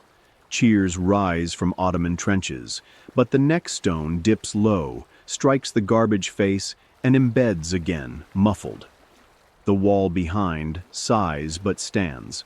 Constantinos meets with his weary masons. They hash a plan, reinforce the stinking berm, pack it tighter, maybe seed it with water barrels to soften impact further. A mason suggests soaking old grain sacks. They'll absorb shock and help bind loose debris. The captain nods. If the city must choke on its own filth, let it choke profitably. Throughout the afternoon, line after line of citizens trudges to the dump wall. Silk-clad merchants shoulder crates beside shoeless beggars. An elderly scholar hauls a trunk of worm-eaten scrolls. He weeps, but in the gesture there's also relief. Better his life's work rot as armor than burn as kindling for the enemy. Monks tip baskets of wilted palm fronds once intended for Palm Sunday long past. Every object landing in the heap carries a tiny farewell, a childhood toy, a cracked icon, a wedding garland gone brittle. The heap becomes a communal confession, waste and memories mashed to pulp for survival. Sergios records none of this. The smell defeats language. He stuffs perfumed cloth in his nose and joins laborers handing up sandbags to level the mound's crest. Each gesture feels ludicrously heroic, saving a wall with cabbage leaves and cat bones. But heroism, he realizes, is sometimes exactly that absurd. Far outside, Orban plots heavier countermeasures, triple-fused charges, iron-shot cores that won't bury but shatter. Mehmed approves the experiment, eyes glittering. If they shelter in dung, we'll turn dung to dust. Powdermasters set to work. Night brings a lull wherein garbage proves its other gift. It stinks Ottoman sappers out of tunnels. Two squads attempting a moonlit dig toward the moat choke on the downwind stench, abandoning picks for fresh air. One janissary vomits so hard his nosebleed stains the mud like martyrdom. In retaliation, a bombard of flaming arrows rains onto the pile. Several find purchase in dry straw, but manure dampness snuffs flames faster than they spread. At dawn, on day 51, the garbage miracle claims its strangest accolade.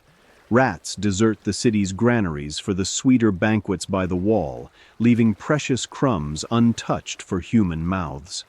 A baker prays thanks over pest-free flour, mixes dough, and for a few hours a forgotten scent drifts above the chaos. Warm bread, dotted with fennel seeds, scavenged from collapsed spice stalls. Defenders close their eyes and inhale. Hope, like yeast, needs only a warm pocket to rise. The respite cannot last. By evening, Orban's new iron-cord shot streaks in, slams the stench rampart, and punches clean through, flinging rotten slurry in a horrific fountain. The inner stones crack audibly, flies scatter like sparks. But even this success expends energy. Velocity bleeds, fragments lodge, and the final breach halts just short of catastrophe. Constantinople's emergency membrane of rot has bought another sunset. Konstantinos stands at the edge of the muck, boots sinking, armor flecked with pulp. He can no longer distinguish the perfume of decay from that of powder fire. They have merged into one siege musk that coats skin and soul alike. Still, he lifts a broken wine amphora from some long-abandoned banquet and flings it onto the pile. The shards sink with a burp. The captain wipes his hands on his cuirass and whispers, half incredulous, half prayerful, "Let garbage be our granite." No cheers follow, only the wet rustle of city waste settling in place, sealing tiny gaps, bracing for tomorrow's roar. Yet for one more night, walls that should have fallen remain upright, held by trash, stubbornness, and the perverse alchemy that turns refuse into refuge when nothing noble remains to give. Some nights, when the smoke thins and the moon floats unbothered over the Golden Horn, Constantine the 19th imagines he can still taste the quiet of his youth. Long meals under vine-shaded colonnades, debates about Plato that hinged on nothing more lethal than a scholar's pride.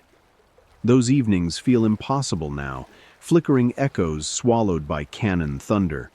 But habit survives disaster, and so the emperor keeps writing letters, sealing scrolls, and releasing messages into a world that increasingly answers with silence.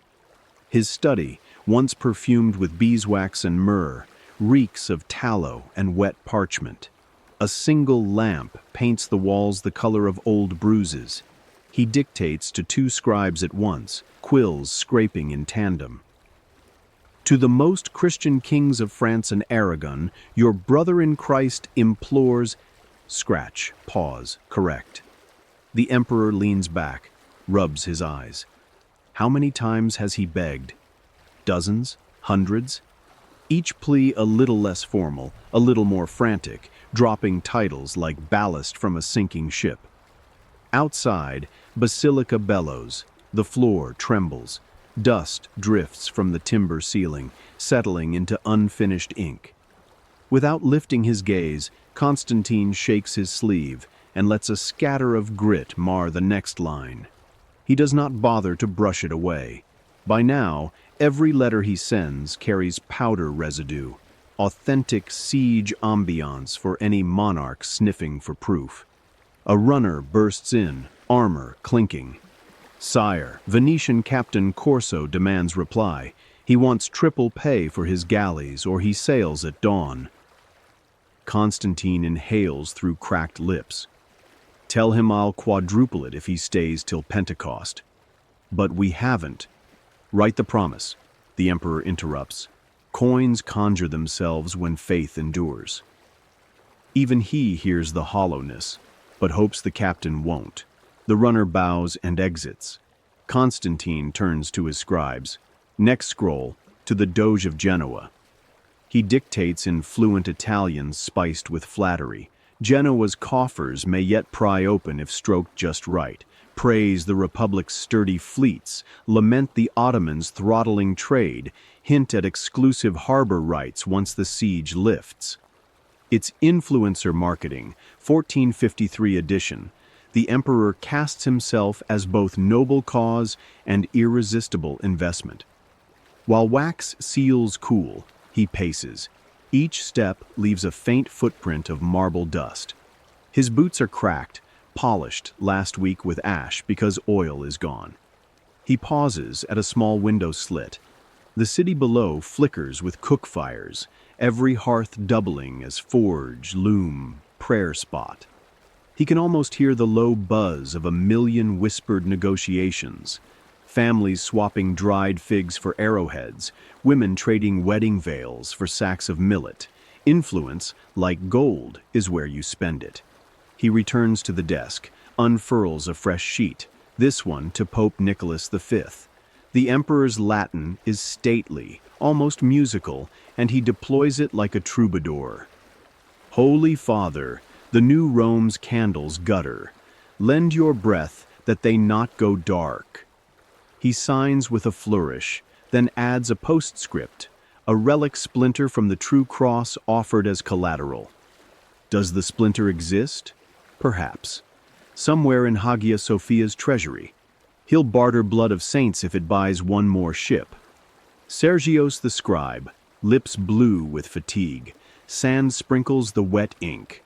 He wonders whether the Pope will smell desperation between the elegant subjunctives. Probably. Desperation is the siege's strongest perfume. Midnight nears. Messengers queue outside like courtiers of old, each needing instructions. Some carry carrier pigeons, others small casks of wine to sweeten bribes. The emperor signs, stamps, promises, pleads. Every scroll becomes a coin in a wishing well. Across the moat, Ottoman scouts intercept one such pigeon. They bring the tiny scroll to Mehmed, who laughs at the audacity. Constantine reminding Europe that Constantinople once shielded Christendom, now asking for payback with compounded interest. The Sultan pockets the note, decides to let the bird fly on. Let the West read the shaking handwriting and know how close the old empire is to collapse. Back in the palace, Constantine dismisses the scribes, remains alone with wax cooling on the desk. He picks up a half-drafted note addressed simply to the people of Constantinople. It begins, "My beloved, the wall is flesh, yours, mine, ours." He hasn't finished the line. He doesn't know how. Influence inside the city is trickier than abroad. These people need grain, not rhetoric. He sets the parchment aside, unable to promise either. A soft knock. Despina, the cook, enters bearing a bowl of watered honey. "For your throat, Majesty." He thanks her, sips. The sweetness lingers, thin but alive. He wonders if honeyed words traveling by pigeon taste as meager to their readers. Lamp oil gutters. He dips quill one last time, turns to a blank page meant for the King of Hungary. Instead, he writes to no one particular. "If history remembers my name, let it remember also every ink stain, every cracked seal. Empires do not fall for lack of bravery. They fall for lack of listeners." He dots the period, watches it bleed into parchment fibers like a spreading bruise. Outside, another cannon shot booms. The window rattles. He doesn't flinch. Messenger captain reappears. "Sire, pigeons ready." Constantine stands, shoulders squaring. Scrolls nestled in reed tubes feel light, impossibly light for the weight of hope inside. They flutter upward in batches, small silhouettes against smeared starlight. From the wall, soldiers pause to watch. Some make the sign of the cross. Others shake heads, thinking of supperless bellies tonight. High above, the pigeons wheel east, west, north, compass points of possibility. If even one scroll lands on a table where purse strings loosen, perhaps dawn arrives with more than smoke. If none do, at least the sky briefly carried the empire's last petitions. The emperor sets his palm on the cold sill and whispers a line Sergios once wrote, "Words are arrows fired at the future."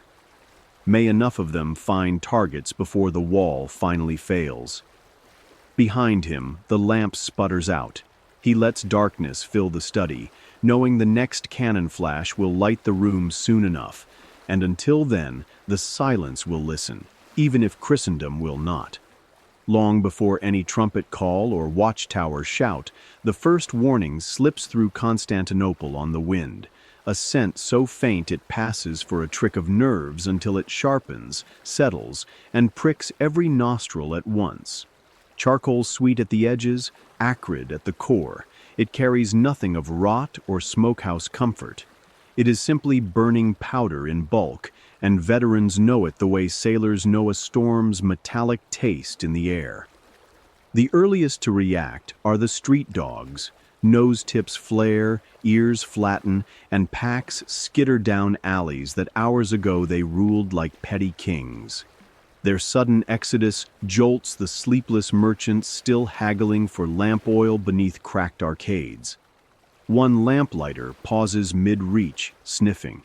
He remembers this odor from a night raid years back on the Black Sea coast, 20 ships torching a pirate harbor.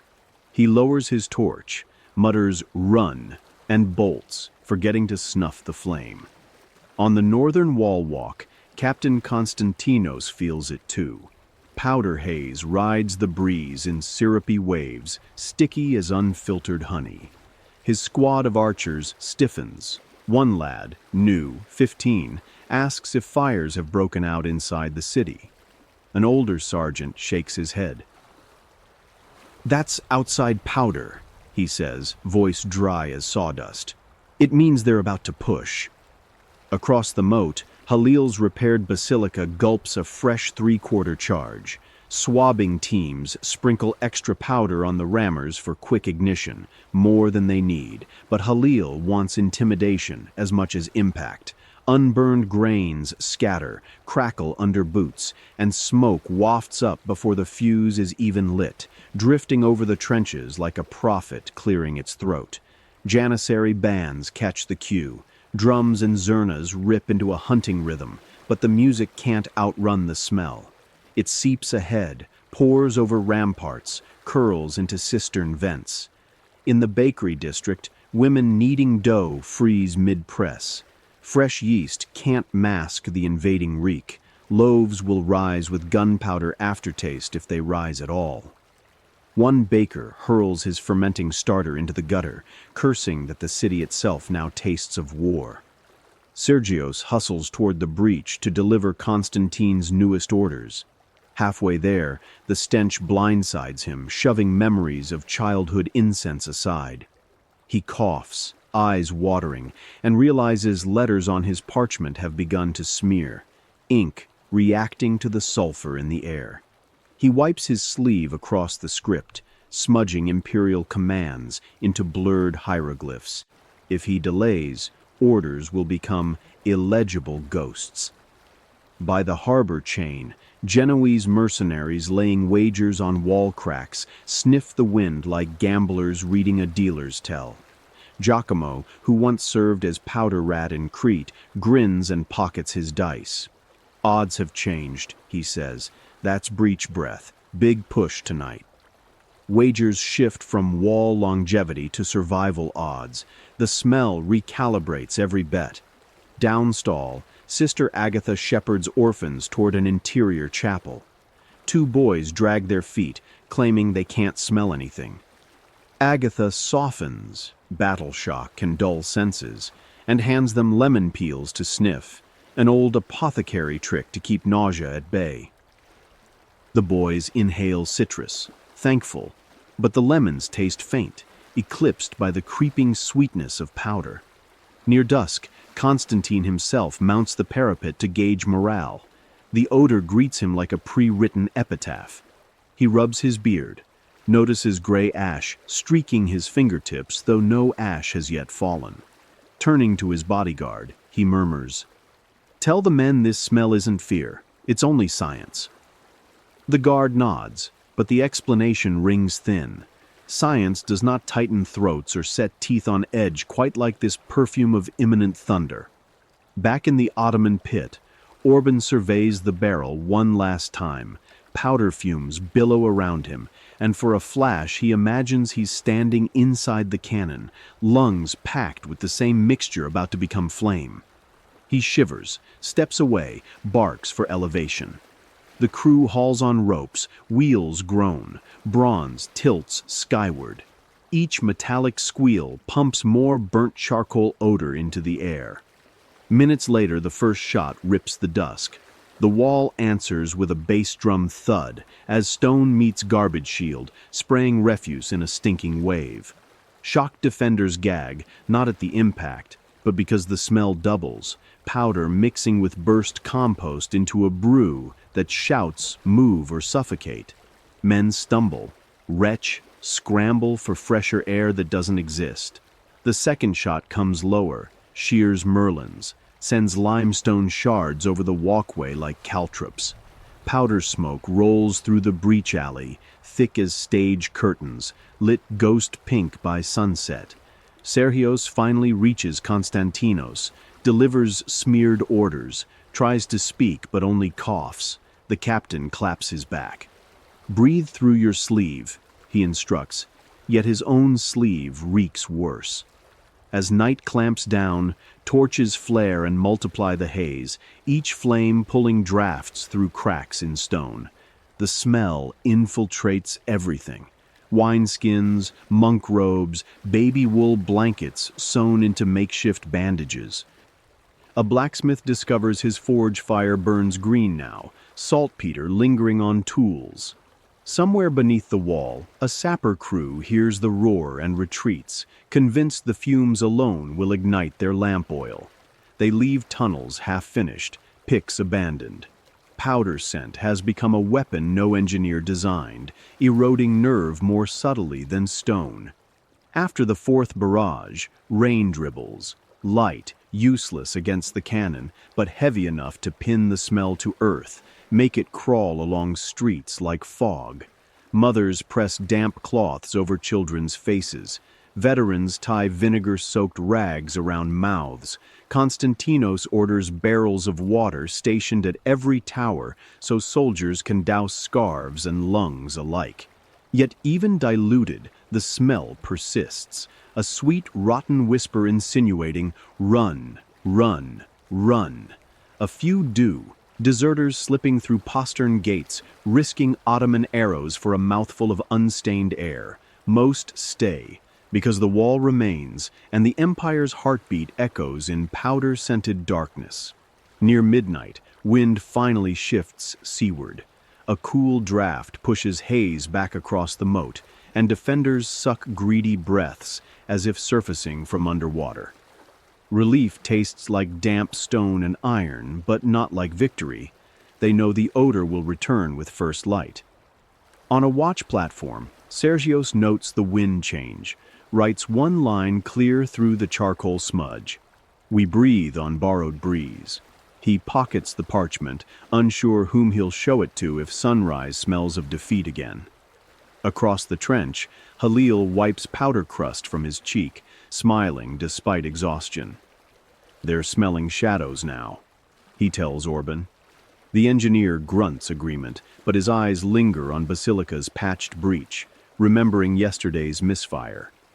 Powder's perfume may signal fear, but inside the pit it also whispers risk. One ember, one gasp, and the scent of triumph flips to tragedy. For tonight, though, the fragrance belongs to Mehmed's camp, the sweet-sour herald of cannons primed for dawn. And in every heart that knows its meaning, whether armored or barefoot, the message is clear as battle drums. Run if you can, stand if you must, but understand. The powder is already here, and it is breathing for you. Ask any tavern storyteller a century from now, and he'll swear Constantinople tumbled the same way a tavern stool does. One wobble, one crash, done before the ale foam settles. He'll quote numbers he can't source, claim saints wept at dawn and the moon turned red at dusk, compressing 53 days of siege into a single melodramatic breath. The lie is seductive. One-day tragedies feel clean, almost merciful. Real collapse, however, is a slow drip that carves nerves long before it cracks stone. Tonight, on the 49th drip, the city's insomnia reaches a fever no lullaby can tame. Bells that once tolled canonical hours now toll masonry casualties. Monks keep count, one clang for each breach, two for each tower, listing past the point of carpentry. By midnight, the pattern sounds like a blacksmith shaping fate on an anvil no one can see. Sergios tries to sleep anyway, rolled in a moth-eaten cloak on a chapel floor. Every time his eyelids sag, the past weeks replay like a cruel lantern slide. Day 1, optimism fat and shiny. Day 10, bread thinner than parchment. Day 27, horses slaughtered in the hippodrome. Day 38, basilicas scream loud enough to burst a nun's eardrum. Now he lies on day 49, counting heartbeats between cannon yawns, praying history will remember the gaps, not just the bangs. Outside, Captain Constantinos patrols a wall that has begun to resemble bad dentistry. Intact merlins alternating with raw sockets where cannonballs pulled stone molars free. He walks the line, touching each fresh timber brace the way a doctor taps knees for reflex. Some give, some don't. None inspire confidence. Yet when a raw recruit mutters, "We fall tomorrow," Constantinos answers, "We've been falling all month." It's the landing that hurts. Down in the Ottoman camp, falling is measured differently, in expenditures, in powder kegs, in janissary payslips signed with shaky calligraphy after sleepless nights. Mehmed paces a maze of tent ropes, reciting the siege calendar like a lover rehearsing poetry. Day 1, first shot. Day 18, chain breached in the Golden Horn. Day 34, final offer of surrender rejected. Each memory sharpens resolve, but even sultans feel time as weight. He wants the clean legend too, the instant victory sung by court poets. But his engineers keep muttering about mortar creep and garbage shields, and poets can't rhyme with logistical migraine. At dawn, Basilica coughs, not a roar, not a misfire, but a tired bark that cracks another Merlin and nothing more. Halil scowls. The bronze throat is wearing thin. Orban, eyes sunken, sketches reinforcement hoops while chewing dried apricots that taste like ash. If this siege were truly a single-day drama, the cannon would still glimmer heroically, not shed bronze flakes like an old lizard losing scales. Inside the city, time slows to domestic increments, when the water hauler next trundles his leaking cask, when the last peach shrivels on the market stall, when the funeral wail rises from the square and no one pauses because wails fill every hour. Trauma loves foreplay, lingering touches of dread, whispered what-ifs, the endless unspooling of nerves until snapping feels like relief. On day 50, wind shifts north again, pressing powder stench deeper into sleeping quarters. Mothers tie damp linen over children's mouths before tucking them beside stairwells, thought safest from falling roofs.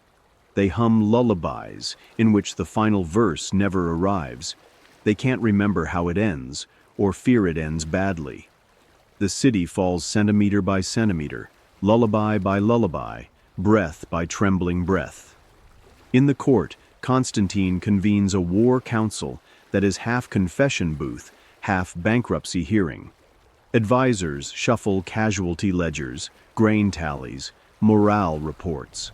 One suggests breaking the rumor cycle by announcing a miracle victory somewhere along the wall. Another proposes torching the garbage rampart before the Ottomans can turn it to disease. Constantine listens, decides on the miracle. He orders every church bell rung at midday, no matter what Basilica does. Sound, at least, is free. Midday arrives bright as sharpened steel. Bells peal, thin, cracked, brave. Seconds later, the Ottoman line unleashes a triple volley. Cannon thunder smothers the bells halfway through their second measure. The melody curdles into clanging panic. Yet for those opening seconds, the city heard itself, not its enemy, and that sliver of music lodges in memory deeper than any later explosion. Evening of day 51. Rain. Not the cleansing downpour minstrels adore, just a weeping drizzle that dampens torches and spreads soot into streaks down marble facades. The walls sighs under new weight. Water seeps into mortar fractures, swells them finer than hair but long as despair. Konstantinos orders canvas awnings, but there isn't enough fabric left after weeks of bandages and funeral shrouds. Cloth rationing, another tiny drip in the mythic bucket. Day 52, a lull. No major assaults, only probing arrows and the sub-bass thud of miners setting charges somewhere beneath the silted moat. Lulls are sinister because they let hearts hope. Street vendors reopen 2 stalls, selling roasted chickpeas that taste like gun smoke. Sergios buys a handful, writes a line. Hope tastes burnt but fills the mouth. He doesn't know why he writes anymore.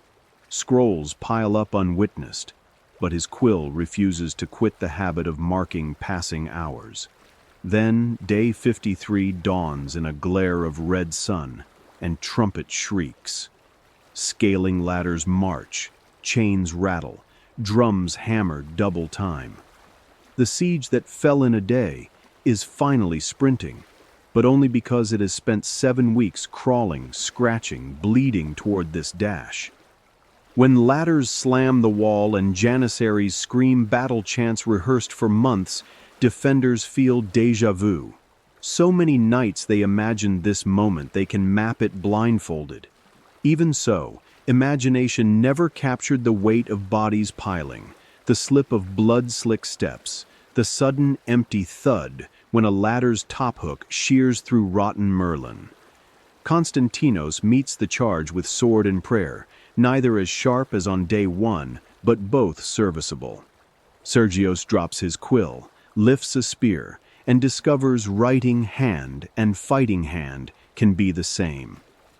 Basilica fires one last thunderclap. The ball sails over everything, lands in the forum, and pulverizes a statue already headless. Nobody notices. The wall is alive with claws of wood and bronze. Hours later, when the breach finally yawns wide enough to swallow columns of men, the myth is born. Survivors who flee will simplify, conquerors who glory will exaggerate. They'll shave weeks away, trade dozens of half-successes for one decisive tidal wave. And listeners, craving tidy arcs, will nod. They won't smell the layered rot, hear the 25th bell crack, taste the 52nd dawn's rain. They'll swallow the single-day story like sacramental wine, blissfully ignorant of its watered vintage. Yet tonight, while smoke still hangs and the city's fate teeters, every pulse inside these walls knows the truth. Empires don't fall in a day. They fall in thousands of unnoticed moments. Each cannon cough, each ration cut, each sigh when a crack spiderwebs a little further. Collapse is foreplay stretched cruelly thin, climax merely the courtesy of conclusion. As darkness gathers over shattered domes, the surviving bells lie silent at last, their tongues broken or their towers toppled. No one marks the hour. Time itself seems embarrassed by the length of its performance. But anyone still breathing in the ruins understands. Tomorrow's legend will compress 53 days into a neat anecdote, and trauma, having savored every drawn-out prelude, will politely step aside and let myth take the stage. The siege's final overture does not begin with cannon or clash of steel, but with a heartbeat borrowed from wood and hide. Just before sunrise, when lamps along the Ottoman trenches wink out one by one, the Janissary meter band steps forward, carrying instruments polished like small suns. Kettle drums the width of wine casks, long-necked nakare, brass horns that coil like gilded serpents, and row upon row of zurna reeds, sharp enough to peel bark from trees. Halil has begged for this moment for weeks. The gun crews need cover, both for their nerves and for the grinding reload now required by Basilica's wounded breach. If sound can blur fear, drums will do the smudging. Mehmet agrees. Music, after all, is cheaper than powder. The Kapakulu conductor raises an ivory stick. A hush settles, uncanny on a battlefield. Even rain seems to wait. Then the first mallet falls. Boom, low as earthquake, quick as thunder swallowed whole. Another follows half a beat later, then two together, overlapping until the pattern becomes a living thing, huge and hungry. Horns answer in ascending yelps, and the zurnas slice through, reedy and nasal, a flock of frantic birds shrieking in perfect unison. Across the moat, Constantinople jerks awake. Sailors moored beneath Galata spit coffee, certain the walls themselves are chanting. On the inner parapet, a boy soldier drops his arrow knock. The shaft clatters, lost. Konstantinos, bleary-eyed from a night spent drafting fallback coordinates, feels the vibration crawl up his greaves before the actual sound reaches ears. His first thought is earthquake. His second, no, metronome. Because that's what the meter has become, an enormous pendulum swinging above two armies, counting out death in crisp, irresistible strokes. Inside the Ottoman pit, the rhythm is gospel. Halil's loaders move in strict 8-count phrases. 1, swab, 2, dry, 3, powder, 4, ram, 5, shot, 6, wedge, 7, prime, 8, step clear. Even the oxen shift hooves to the beat, rattling chains like tambourines. Orban observes, half amazed, centuries of physics and metallurgy, yet in the end the simplest trick, music, keeps the machine from stalling. On the wall, defenders discover a different physics. The drums swallow distance, compressing space until Basilica feels parked at arm's length. Each boom from the meter masks the hiss of igniting fuses, and by the time the cannon's own roar joins the chorus, the shot is already in flight. Archers find their release timing skewed. They cannot hear their captain's orders over the horns. A crossbow string snaps early, the quarrel lost to twilight. One veteran plugs ears with wax, but the bass notes burrow through bone. His ribs tingle with every downbeat. Sergios dashes along the parapet carrying fresh quivers. He counts 15 paces between drum strikes, 15 heartbeats to reach the next tower before the rhythm resets. It feels like sprinting along the teeth of a gigantic gear, miss the slot, and be crushed by the next one. Far below, the garbage berm breathes in time, pulsing as impacts land. With each bass note, puddles in the refuse quake, releasing foul bubbles that pop in perfect counterpoint. Rats flee the mound, scrambling for gutters where the sound is duller. Constantine XI hears the music from the palace balcony and knows what it means. No parley, no delay. This is the soundtrack of a storm already begun. He issues rapid orders, rotate reserves to the Adrianople gate, double arrow caches, post runners at every stairwell because spoken commands are useless in this din. The emperor's own voice, normally resonant, feels small as a child's whistle beside the meter's roar. The Janissaries advance in waves timed to the crescendo. Drummers shift to double stroking, dum-dum-dum-dum, an accelerating heartbeat. Horn players angle bells upward, letting notes ricochet off low clouds and rain back larger than life. At each surge, scaling ladders slam into battered merlons exactly on the measure's downbeat, wood meeting stone like drumstick on drumhead. Even failure sounds rehearsed. When defenders shove ladders away, they crash in harmony with the rolling kettles. Constantinos tries to shout encouragement, but words disintegrate midair. So he sings instead, a hoarse fragment of a soldier's hymn. Nearby men latch on, matching pitch rather than words. The chant is rough, a rhythmic, human noise against orchestrated thunder, but it stitches courage where language fails. Drums may lay tempo, voices lay soul, minutes stretch elastic. The mater shifts keys, horns drop to a minor third, zurnas scribble dissonant trills. The change gnaws at nerves inside the wall. Melody has turned interrogator, asking how long hearts can race before arteries burst. A young pikeman vomits over the battlement, retches again when another bass thud vibrates his stomach lining. Basilica fires on the offbeat now, syncopated blast that slams a new cavity into the refuse rampart. Garbage flies like confetti, briefly obscuring the wall, and the drums surge louder, as if cheering the debris. Inside the pit, Halil glimpses wounded ears bleeding in rhythm. His own pulse sinks so completely, he wonders whether the soundtrack could kill on its own, no cannon required. He serves the beat anyway, barking counts, trusting lungs to keep time even as mind blurs. Toward dusk, drizzle returns, softening drumskins. The meter compensates, striking harder. Splashes of rain send sprays off kettles, misting musicians' faces with every blow. Steam rises where droplets hit red-hot matchcord coils, adding hiss to the symphony.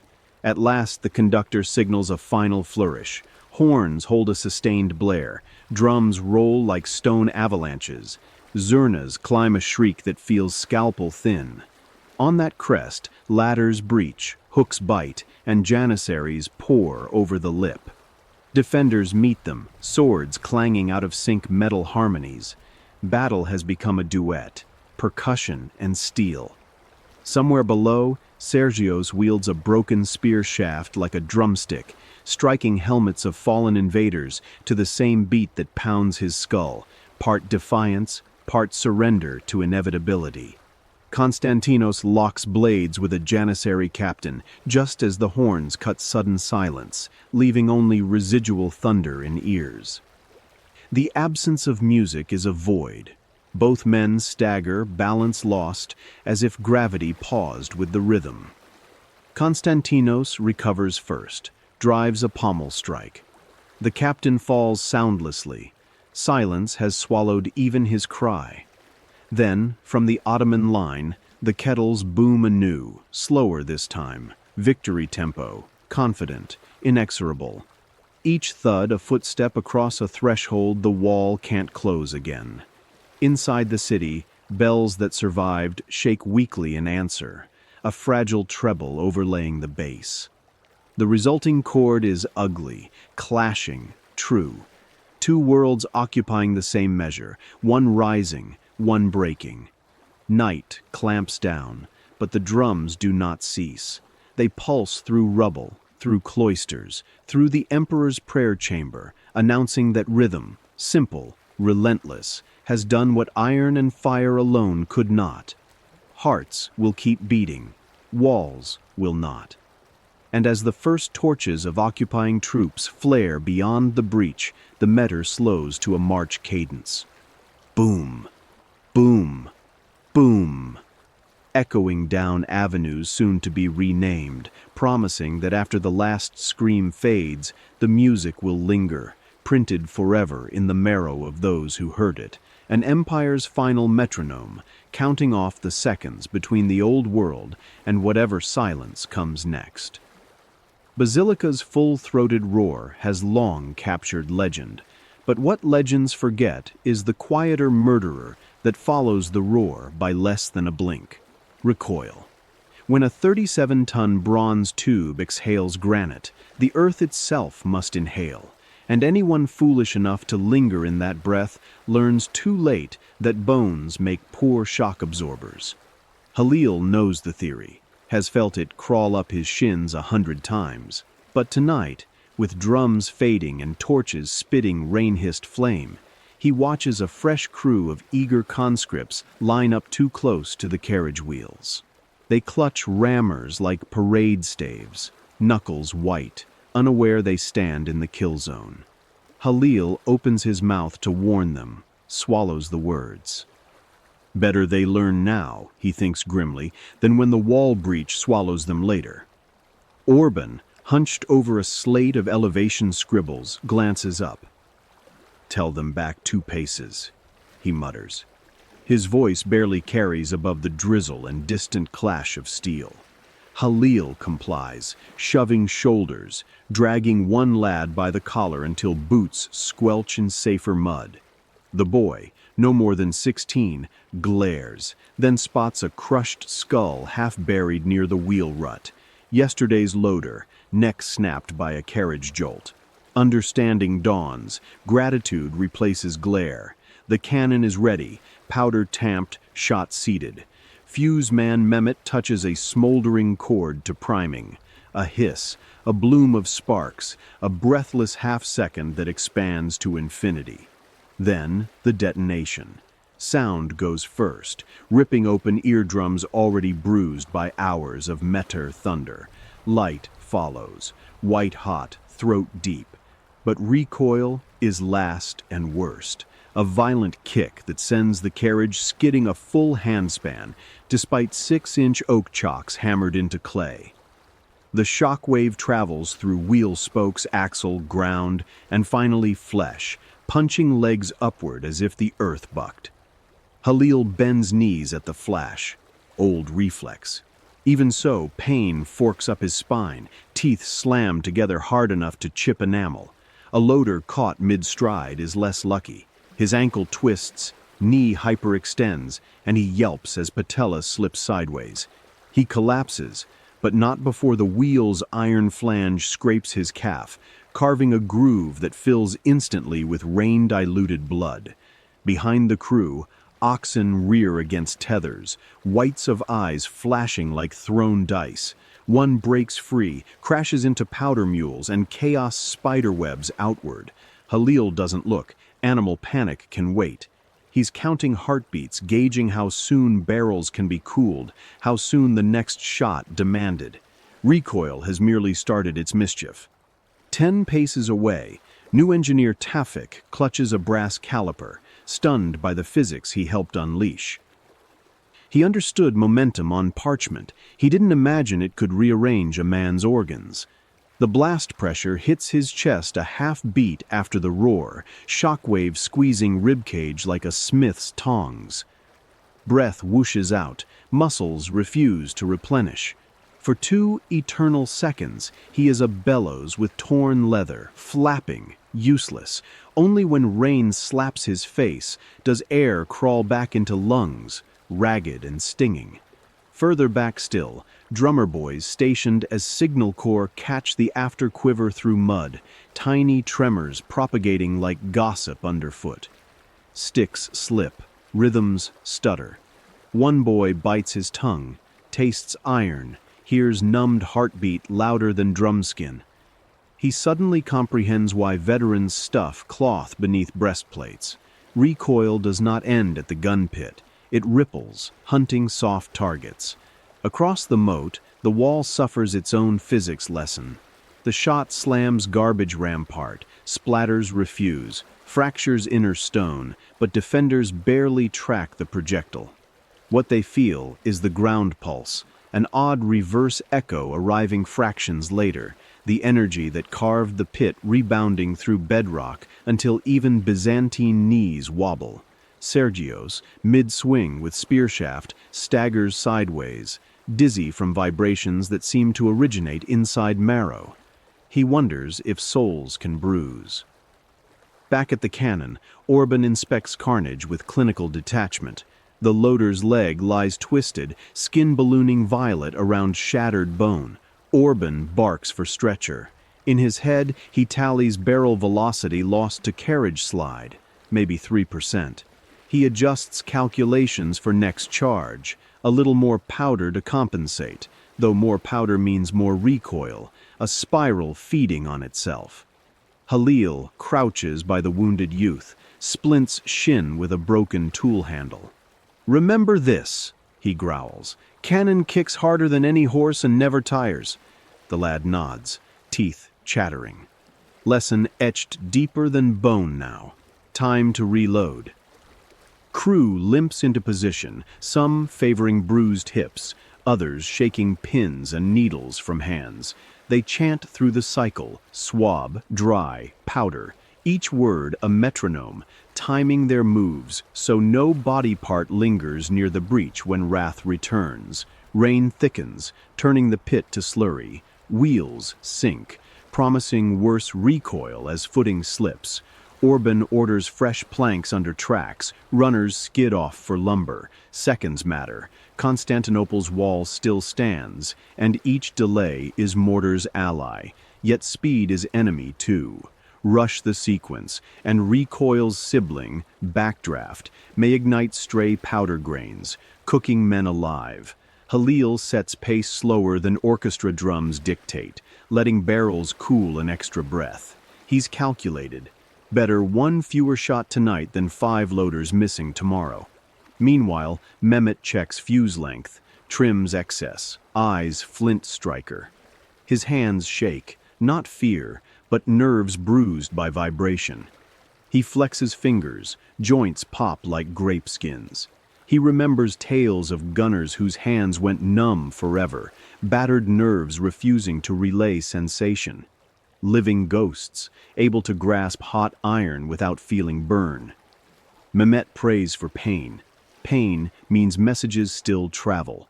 Planks arrive, slammed under wheels. Next charge seated, crew retreats. Again the spark, roar, white flash, again the earth punch. This time the carriage lurches sideways a finger's breadth, enough to twist chassis iron. A bolt snaps, ricochets past Halil's ear with wasp hiss. He ducks, tasting adrenaline sour in mouth. Future historians will write of cannon's fury. They'll skip the little missiles, the screws, rivets, splinters, that tear flesh quieter than shot, but just as sure. Across the breach, defenders brace for incoming, but their torsos lurch forward involuntarily at the same ground quake, a grotesque dance where enemies share invisible partner. Constantinos, sword dripping, laughs, a cracked humorless bark, because he realizes both armies now worship at the same altar of recoil, praying its backhand spares them next. Night deepens. The pit glows with ember flecks, steam rising like ghosts. Recoil has taken its tithe, one loader crippled, one axle warped, a dozen bruised ribs, 3 teeth cracked, countless nerves jangling like broken harp strings. Yet the cannon still stands, and so must they. Orban jots final notes by lantern, reinforce wheel hoops, shorten rammer poles, reposition crew a pace further back. Halil adds a cruder postscript in head. Teach new boys to fear the silence after the flash, because that's when the earth punches back. He looks toward the wall, barely visible through smoke. Somewhere beyond, men bleed from the same invisible fists. In the end, survival near Basilica isn't about courage. It's about choreography, learning to step just outside the giant's recoil, to let thunder pass through ground and not spine, to count heartbeats between tremors and move in the brief mercy they grant. Miss a count, and stone might kill you 200 meters away, or an iron bolt might rewrite your future in a blink. The crew readies a third shot, slower still. Rain hammers, drums distant, torches gutter. Each man tenses for the blow he invites, accepting bruises today so walls bruise tomorrow. Cannon, carriage, muscle, mud, all locked in a dance of push and pushback, a dialogue of violence measured not only by how loud bronze shouts, but by how hard the earth answers. And in that harsh percussion, beneath roar and boom, the quiet truth persists. You wouldn't survive the recoil, not because it seeks you, but because it doesn't care you're there at all. Night stretches like an over-tight bowstring across Galata, the neutral Genoese enclave perched a stone's throw north of the killing zone.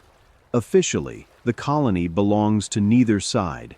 Unofficially, its balconies offer the best panoramic seats for empire-ending tremors. This evening, every shutter is cracked open, every wine jug half emptied, because gambling thrives best when the stakes are someone else's walls. At the Osteria del Mare, a low-ceilinged tavern smelling of tar, citrus peel, and stale bravado, a trio of mercenary captains spreads a city map over a scarred oak table. Candle wax pools in the folds like fog along the Golden Horn. Dice clatter. Coins clink, wagers float on waves of bravado and cheap vernaccia. 2 more cracks by dawn, wagers Captain Giacomo Rossi, tapping the parchment where the Lycus Valley meets the inner curtain. He flips a Venetian grosso between fingers. Flashy, but the coin bears a shallow notch from an earlier bet lost to a sword scrape. Across from him, lean, hawk-nosed Costanzo da Novi shakes his head. Wrong seam, friend. The Adrianople gate goes next. 1 clean breach, 1 hour before sunrise. 10 aspers says so. He drops a silver asper onto the grosso. The coins kiss, a metallic dare. Third at the table, Lucia Redscale Farnese, crimson braided, breastplate patterned with iron fish scales, studies the dice like entrails. She flicks 1 die over the map, it skitters, landing on a painted tower. Neither, she growls. Outer north wall gives way first, between towers 17 and 18. Garbage won't save it twice. Her wager, a garnet signet pried from a para banker who cried neutrality while surrendering jewels at sword point. Around them, lesser soldiers place side bets. Will Basilica misfire again? Which tower will lose its crest? How many heartbeats after the first Janissary crest breaches will Galata's own gates swing open for trade? A chalkboard mounted behind the ale casks lists odds, chalk smudged, updated hourly. At the top, complete Byzantine collapse, 3-1 by week's end. Servers weave through the throng with olive bowls and eel skewers. Every time Basilica's guttural bark rolls across the water, the tavern murmurs like a gaming hall when the dealer flips a face card. Patrons strain to hear follow-up cracks, stone, not dice, confirming whose bet inches closer. On the upper balcony, apprentices from Ligurian trading houses calibrate compasses and jot tremor timings, selling fresh intel for copper coins. An older clerk in parchment-stained sleeves mutters shipping schedules. If the city falls Wednesday, Venetian galleys can sail Friday, loaded with silk taxed by new management. Logistics is just gambling with longer odds. Back downstairs, Rossi orders a round of blackstrap rum to seal wagers. Toasts clang against pewter as another cannon boom rattles shutters. Everyone cranes northeast. Seconds later, a muted thud. Not stone, but trash rampart swallowing shot. Groans erupt. Redscale laughs, scooping stray coins. Your wall still stands, boys. Constanzo re-inks the odds on the chalkboard, adding a 0 to Rossi's potential payout. Sweat beads at temples. Part drink, part dread that he's backed the wrong crack. Yet the night is young. Wind shifts, ferrying sulfur musk straight into the tavern. Patrons grimace. One Genoese priest sketches a quick cross, then resumes tallying wagers. Grace comes cheap tonight. A runner barges in, cloaked, panting. His news: Ottoman sappers spotted near the Blackernay corner, timber props in tow, lanterns covered. Tables erupt, new odds, new coins, frantic recalculations. Rossi pounds fist, insisting this validates his Lycus bet. Sappers mean diversion, main strike elsewhere.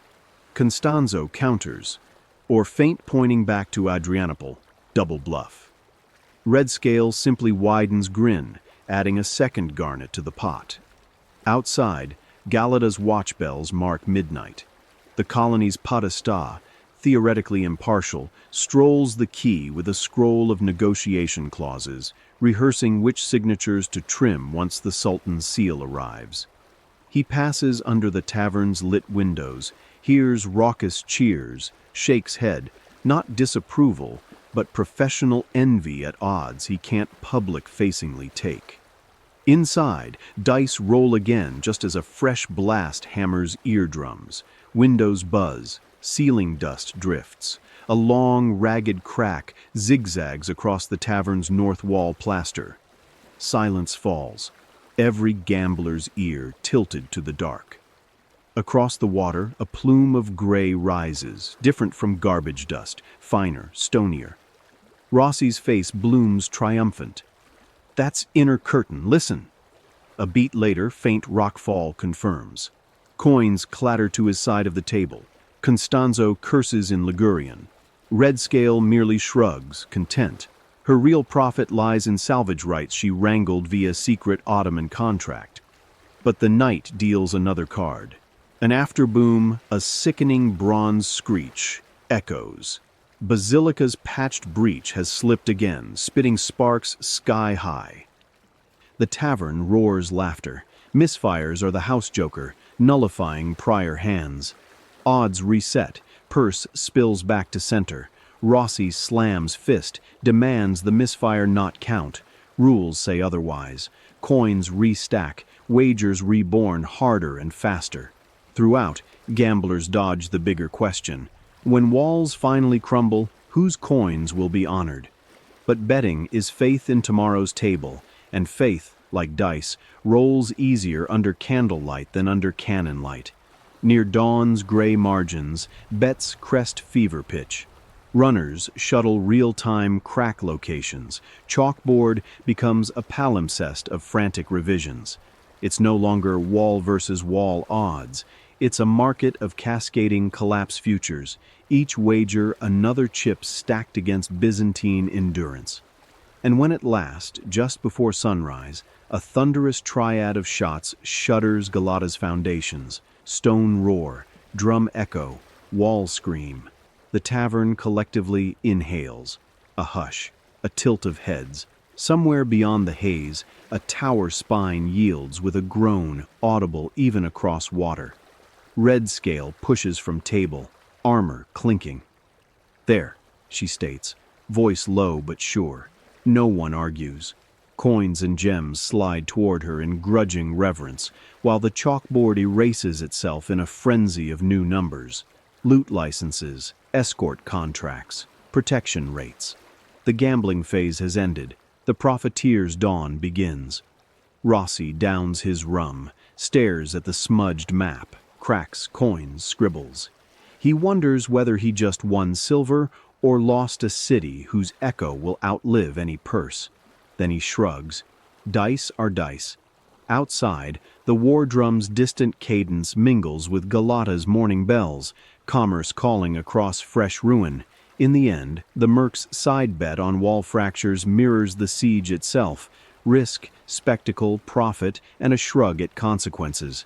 Empires split, masonry crumbles, fortunes pivot on where a crack chooses to run. And in some tavern a century hence, storytellers will toast those Genoese wagers, never mentioning the stones, blood, or prayers buried beneath each tossed coin, because tales pay better when the only thing that shatters is the pot on the table. Rot always begins in the dark, far from mirrors, where sweetness clings unseen and microbes hum like distant violins. The imperial palace of Constantinople, once perfumed with rose oil and frankincense, now hums with a subtler, sourer music. Infected gums, abscessed molars, breath acrid with starvation's sugar-kissed decay.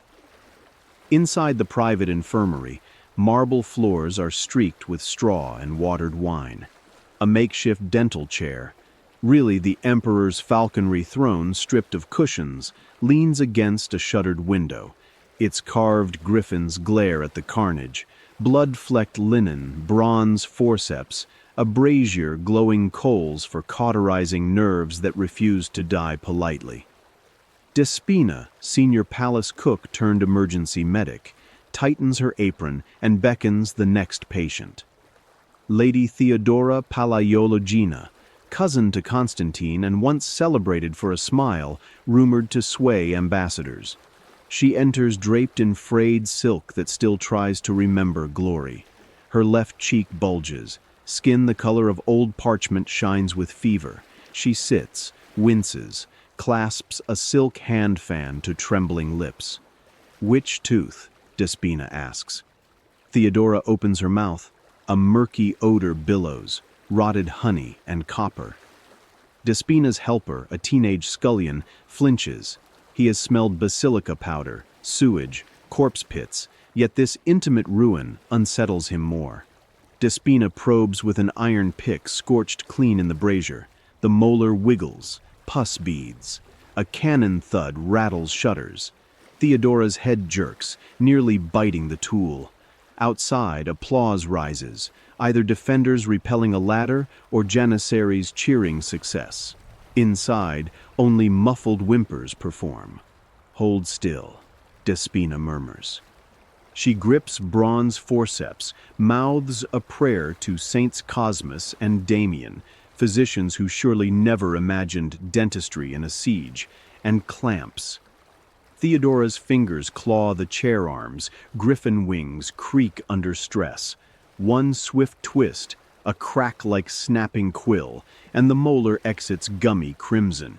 Theodora exhales a sob equal parts pain and relief. Despina drops the tooth in a pewter bowl. It lands among 8 others, pearls of privilege turned carrion. Steam wafts from the brazier. She presses a hot iron bead to the socket. Sizzle, sharp stench of cauterized flesh. Theodora swoons but remains upright, nobility practiced even in collapse. While gauze is packed, Despina glances at a ledger. 43 extractions in 4 days. Sugar once flowed freely at court. Candied cherries, almond pastries, Sicilian marzipan. Siege rations replace them with coarse bread and watered wine, but damage lingers like aftershocks. Without barley to chew or cloves to numb, gums fester. Luxury's ghost gnaws harder than hunger. Next patient limps in. Basilios, a eunuch chamberlain whose breath once smelled of mint leaves he chewed between audiences. Now an abscess balloons behind his front incisors, speech slurs through swelling. He bows, silver circlet askew. Despina gestures him into the bloody throne. Outside the infirmary door, a queue stretches down mosaic corridors. Chambermaids clutch swollen jaws, scribes dab cheeks with vinegar cloths. Even an imperial guard, helmet tucked beneath arm, gnaws cedar bark to mask pain. Decay has no rank. It dines on anyone who once ate sweet. Down the hall, Emperor Constantine XI paces, hand pressed to jaw. He has delayed treatment. An emperor cannot groan under forceps while ladders rise, but each cannon roar jars a nerve already screaming. At last he enters, armor unbuckled at the throat.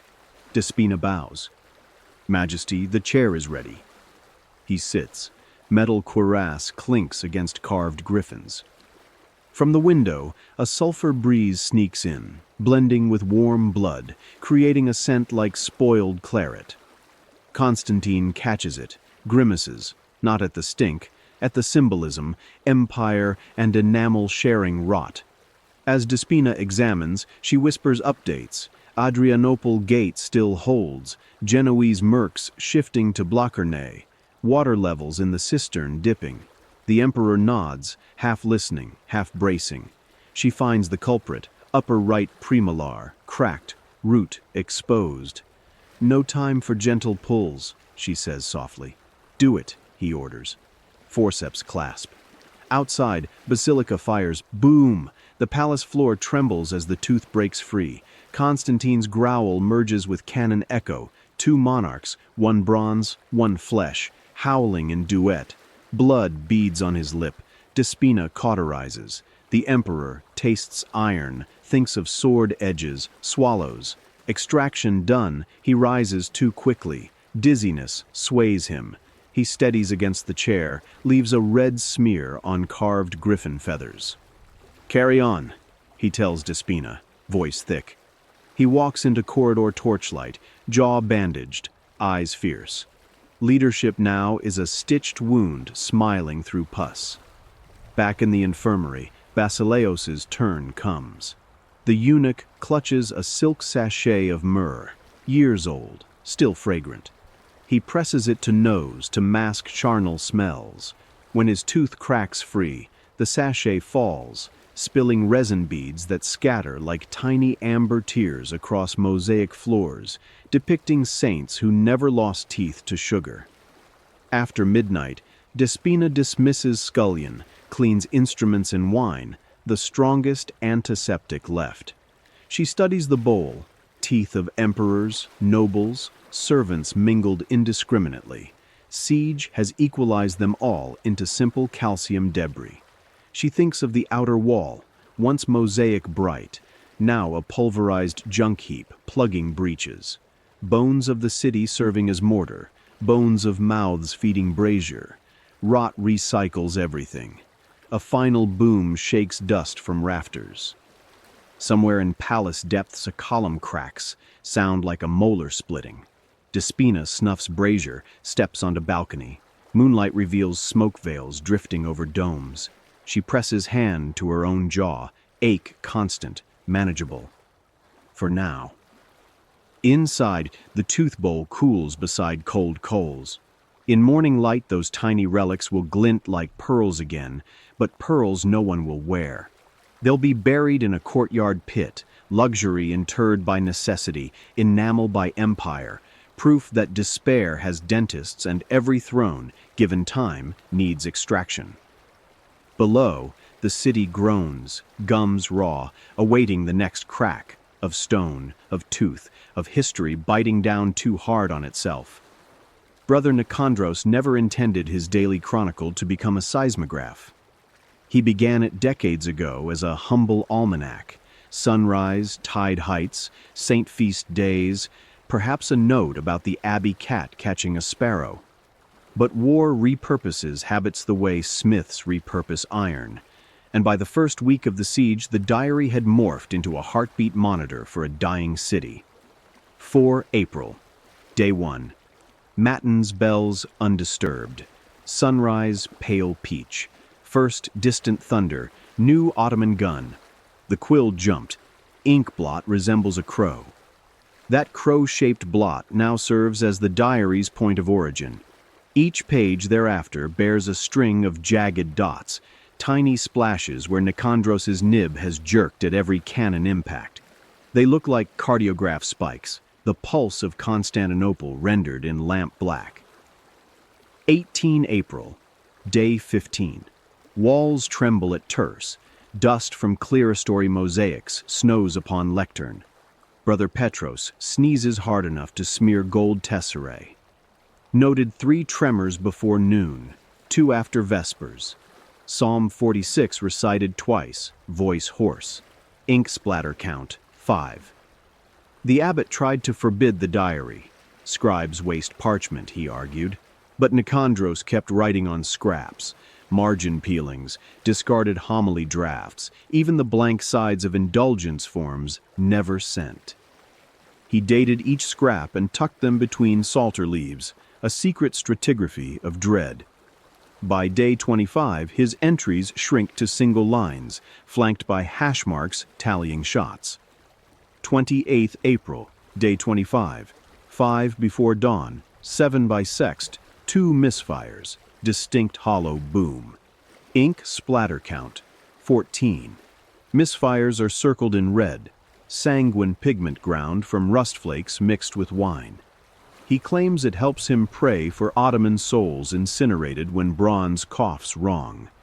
When the garbage rampart accidentally saves part of the wall, Nicandros notes not only the blast, but the smell, describing it as Lazarus's bandages warmed over vinegar. The ink blots that day streak sideways. He sneezed mid-sentence. 6 May, day 33. Stench overwhelms incense. We swing sensors faster. Lungs protest. Tremors. Cannot count. Continuous thrum like beehives struck with staff. No separate splatters. The whole line is one long smear. Nibs skidding across parchment while floor heaved. During brief lulls, he invents a code. Dot equals cannon roar. Dash equals wall collapse audible from Abbey. Wavy line equals earth tremor from subterranean mines. Hollow dot equals basilica, misfire. What emerges is Morse-like, a private language of siege. On sleepless nights, monks pass pages around, reading patterns aloud as if divining weather. ... Wavvi, rest, hollow. Everyone nods, strange comfort in structured catastrophe. 14th May, day 41. Hollow dot at dawn. Basal misfire. Praise God. Dash mid-prime. Outer Merlin surrendered. Ink splatter count. 3 plus a wine stain shaped like a fish. Brother Gregorios's chalice toppled. By day 46, the diary's ink has thinned with lamp oil. Nicandros grinds walnut husks for pigment. Lines fade from black to sepia, then to ghost brown whispering across pages. He presses harder, nib scratching parchment like a quill saw. 19 May. Day 46, quakes blur office readings. Psalm antiphons vibrate out of mouths before voiced. Dot sequence indistinct. Hands shake too much. Ink splatter, impossible to count. Page peppered as if by ash. On day 50, the abbey roof splits. Tiles crash onto choir loft. Nicandros keeps writing as shards ring off his scapular.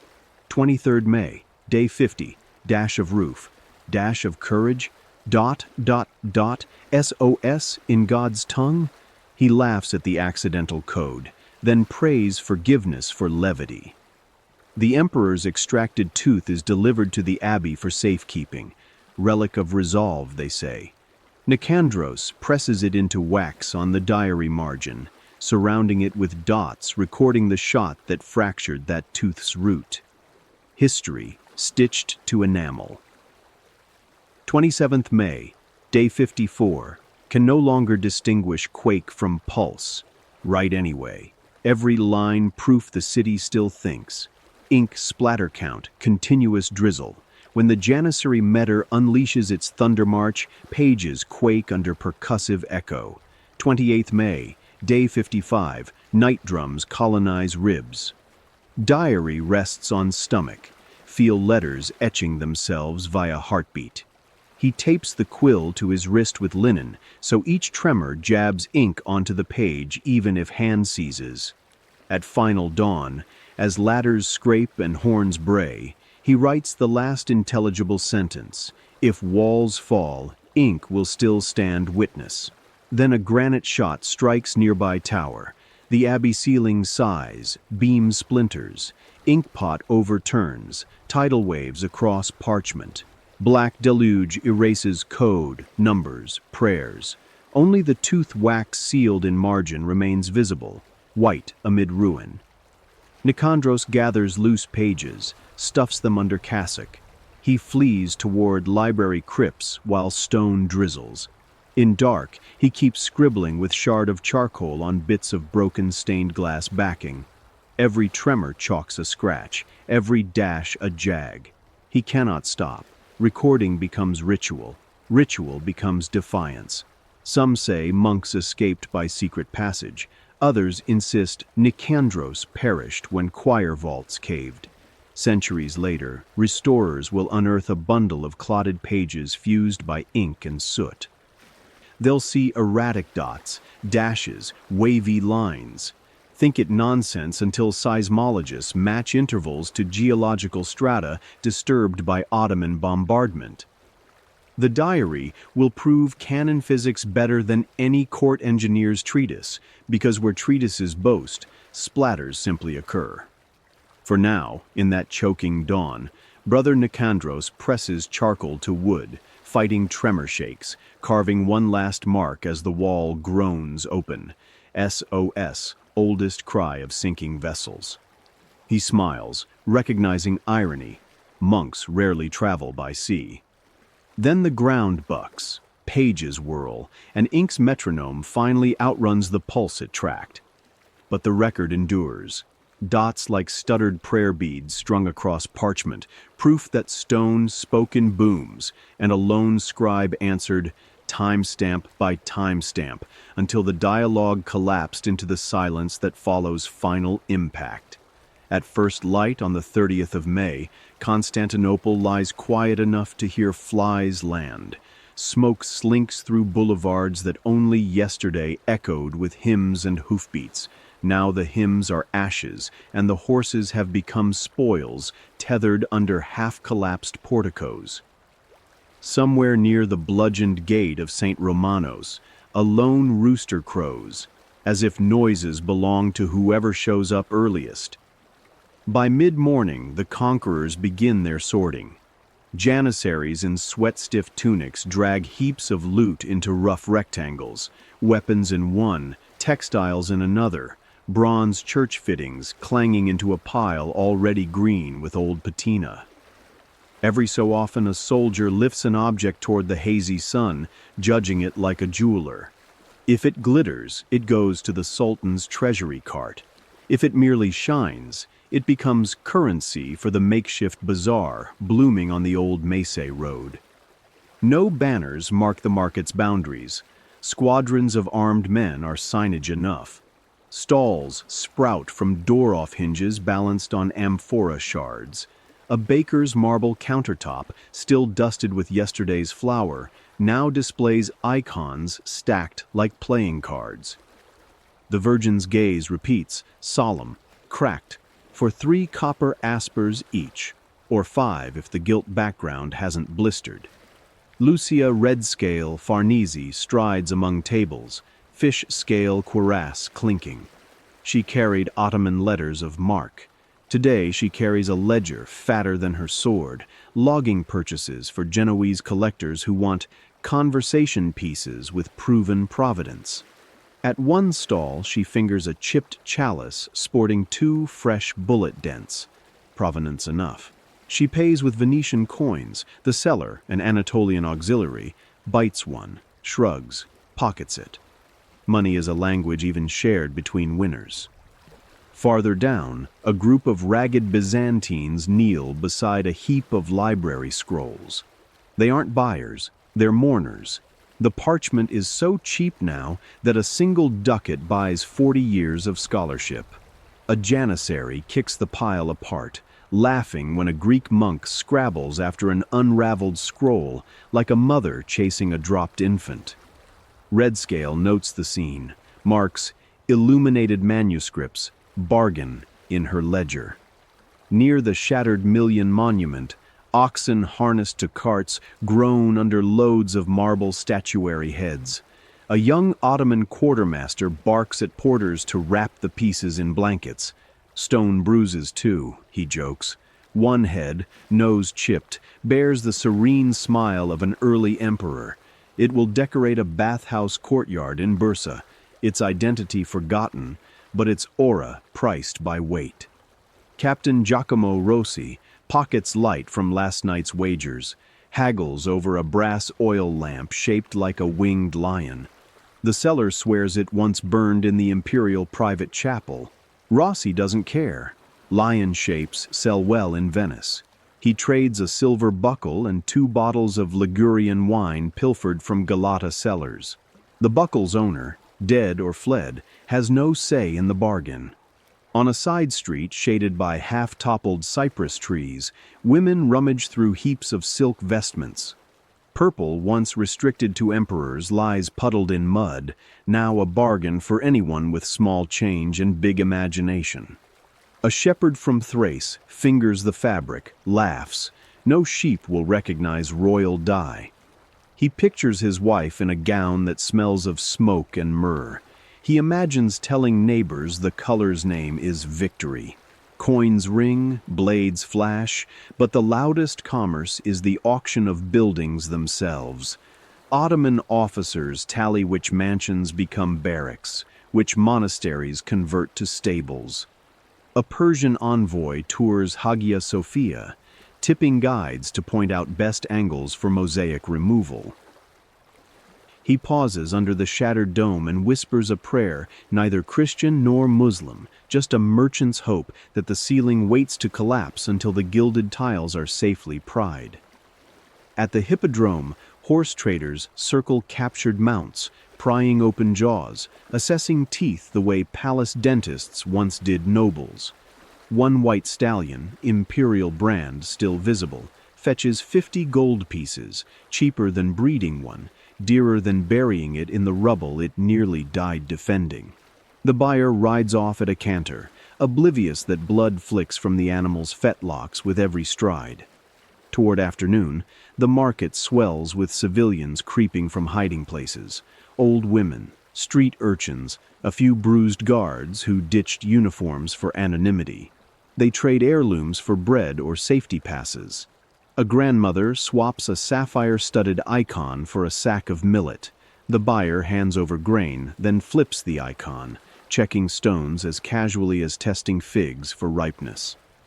Under a broken arcade, Brother Nicandros's diary pages blow like dark confetti. A janissary scoops one up, sees dots and dashes, laughs, uses it to wrap a handful of candied almonds somebody looted from the palace kitchen. Sugar is scarce, written history is plentiful now. As shadows lengthen, auctioneers get bold. A hulking Anatolian climbs a toppled column drum, hoists a rusted bronze cross, and shouts bids. Two rival buyers bicker until fists fly. Steel flashes, blood spatters the cross's base, fresh pigment on old faith. In the scuffle the cross drops, arm shearing off. Value halves instantly. The auctioneer shrugs and starts again at a lower price. Not far away, a boy of maybe 12 peddles marble chips pried from a fallen angel statue. Each shard, he claims, wards off death. Soldiers buy them for luck. The boy pockets copper, runs off laughing, lucky enough for today. Evening paints the smoke orange. Mehmet's heralds ride through, announcing an official tally tomorrow, all unsanctioned sales henceforth forbidden. Traders grin, plenty of hours left before sunrise, deals speed up. Lit torches reveal dust motes dancing like gold coins in air, both will settle by dawn. Somewhere beyond the frenzy, Constantine's tooth, wax-sealed in Monk's diary, lies buried under rubble, unsold, unpriced. No auctioneer calls its value, yet it may prove the costliest relic of all when chroniclers weigh futures against enamel lost to fear. Night falls. The bazaar's roar softens to bartered whispers. Coins jingle like lullabies for the victorious. In dark corners, a few former citizens cradle salvaged icons, deciding whether to keep faith or sell it. Around them, the marketplace breathes on, converting ruin into ledger entries, grief into merchandise, memory into portable weight. Because collapse doesn't end with walls, it continues at the stalls, souvenir by souvenir, until even the dust finds a buyer, and the only thing no one thinks to auction is the silence now filling the spaces where an empire used to speak. The cannon has fallen silent, the marketplace's feverish looting slowed to embers, yet inside thousands of skulls the siege still plays on a loop, boom, tremor, gasp, repeat. No hymn, decree, or coin can hush it. In the months after the city's final breath, Constantinople's streets bustle with Ottoman masons measuring dome cracks, Genoese brokers packing crates, and scholars sketching faded mosaics. Meanwhile, invisible fractures spider through gray matter, plastering themselves across minds that survived the thunder. Dr. Sinan al-Rumi, a court physician requisitioned for post-siege triage, first notices the pattern in soldiers who never fought. Janissary sentries stationed far behind the cannon line now flinch at the slam of a gate, clutching spears as if stone were mid-flight. Sinan calls it Ayla tul Rajfa, the shivering family, because tremors run through relatives seated beside them, as though fear were contagious. He sets up a makeshift clinic in an annex of Hagia Sophia, its echoing narthex now smelling of myrrh and antiseptic. Patients sit on prayer mats, recounting phantom booms vibrating ribs, sudden deafness in one ear, nights where sleep snaps apart like mortar under impact. Sinan tries traditional remedies: poppy syrup, rose water, recitation of soothing surahs. Relief lasts only until a camel bell clangs in the courtyard, sending hearts back to battlefield tempo. He begins interviews, listing symptoms on papyrus. Ear ghosts, high-pitched whistles mimicking distant fuse hiss, stone shoulders, muscular rigidity during rainstorms, when cannons fired most, flash tongue, metallic taste erupting whenever fires crackle, the papyrus fills rapidly. Somehow the monk survives collapse and emerges months later from monastery ruins, diary shards tucked inside a satchel. He wanders the bazaars, tracing finger along stall planks whenever a hammer strikes, counting subvocal ... dash. Vendors call him the Morse beggar. At night, he copies quake lines onto fresh parchment, convinced the city's new heartbeat hides code from God. If only he can arrange the dots right, thunder will decrypt into mercy.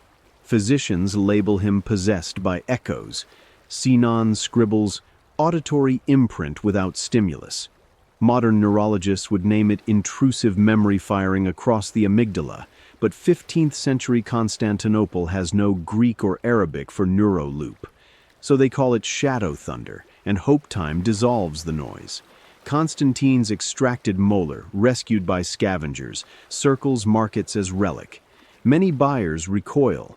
Who wants a dead emperor's pain between finger and thumb? One night a dervish purchases it, believing it vibrates faintly, a buzz of royal wrath. He strings it on linen, presses it to his own gums during zikr meditation. Weeks later, he confesses to hearing cannon blasts inside his marrow whenever drums quicken. The tooth becomes a tuning fork for trauma, proving memories can piggyback on enamel, waiting for nerves naive enough to listen. Sinan sends a dispatch to Edirne's medical college. Bronze voices linger in human flesh longer than in bronze itself. He sketches a brain, marks imaginary fissures where sound waves lodged. He proposes drilling tiny holes in temple bones to release trapped thunder. The board declines. Trephination for ghosts seems excessive. But the idea will resurface centuries later as cranial decompression for shell shock, proof that misguided observation can stumble toward future cures.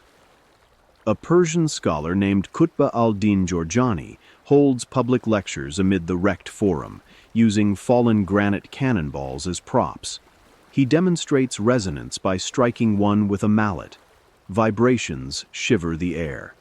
He argues that human organs resonated likewise, storing shocks. The crowd laughs, then collectively flinches as distant quarry blasts test new Ottoman gunpowder.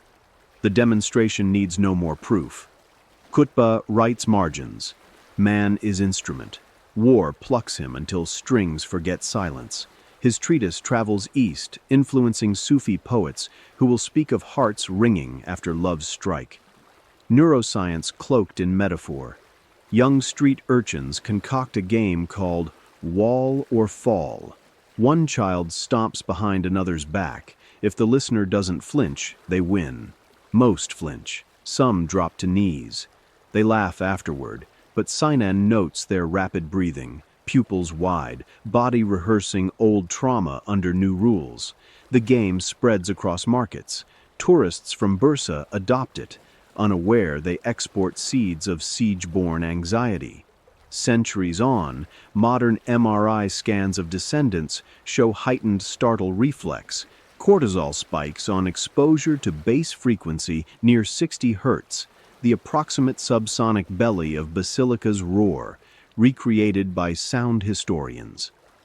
Geneticists debate epigenetic marks, methyl tags on stress response genes possibly tracing back to 1453.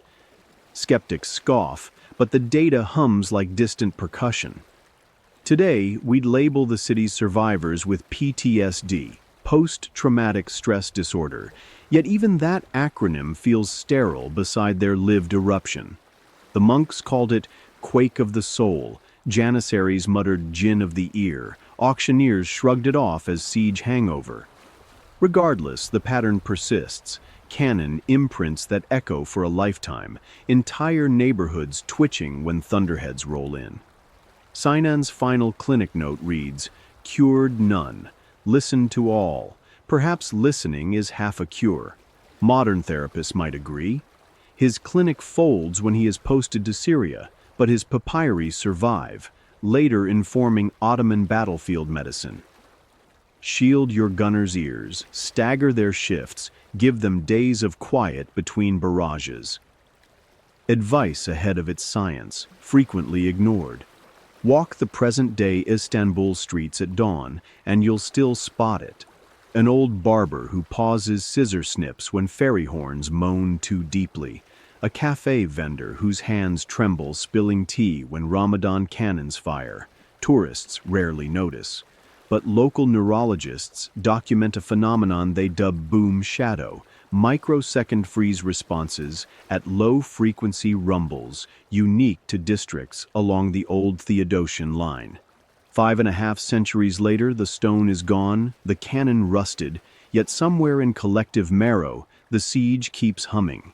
A pressure wave without geography, traveling generation to generation. Trauma, like sound, refuses vacuum. It reverberates in whatever chambers history leaves open. And so Constantinople's last echo proves loudest, not in decibels, but in duration, outliving empires, transcribing itself onto genes, prayers, street games, and the silent flinch before a storm. The boom that ended a city keeps ending it, again and again, inside heads that never heard it firsthand. A reminder that the loudest weapon may be the memory of its blast. The siege ended, but the pressure wave kept traveling, an invisible tidal bore rolling outward through calendars, cartographies, and casual conversations.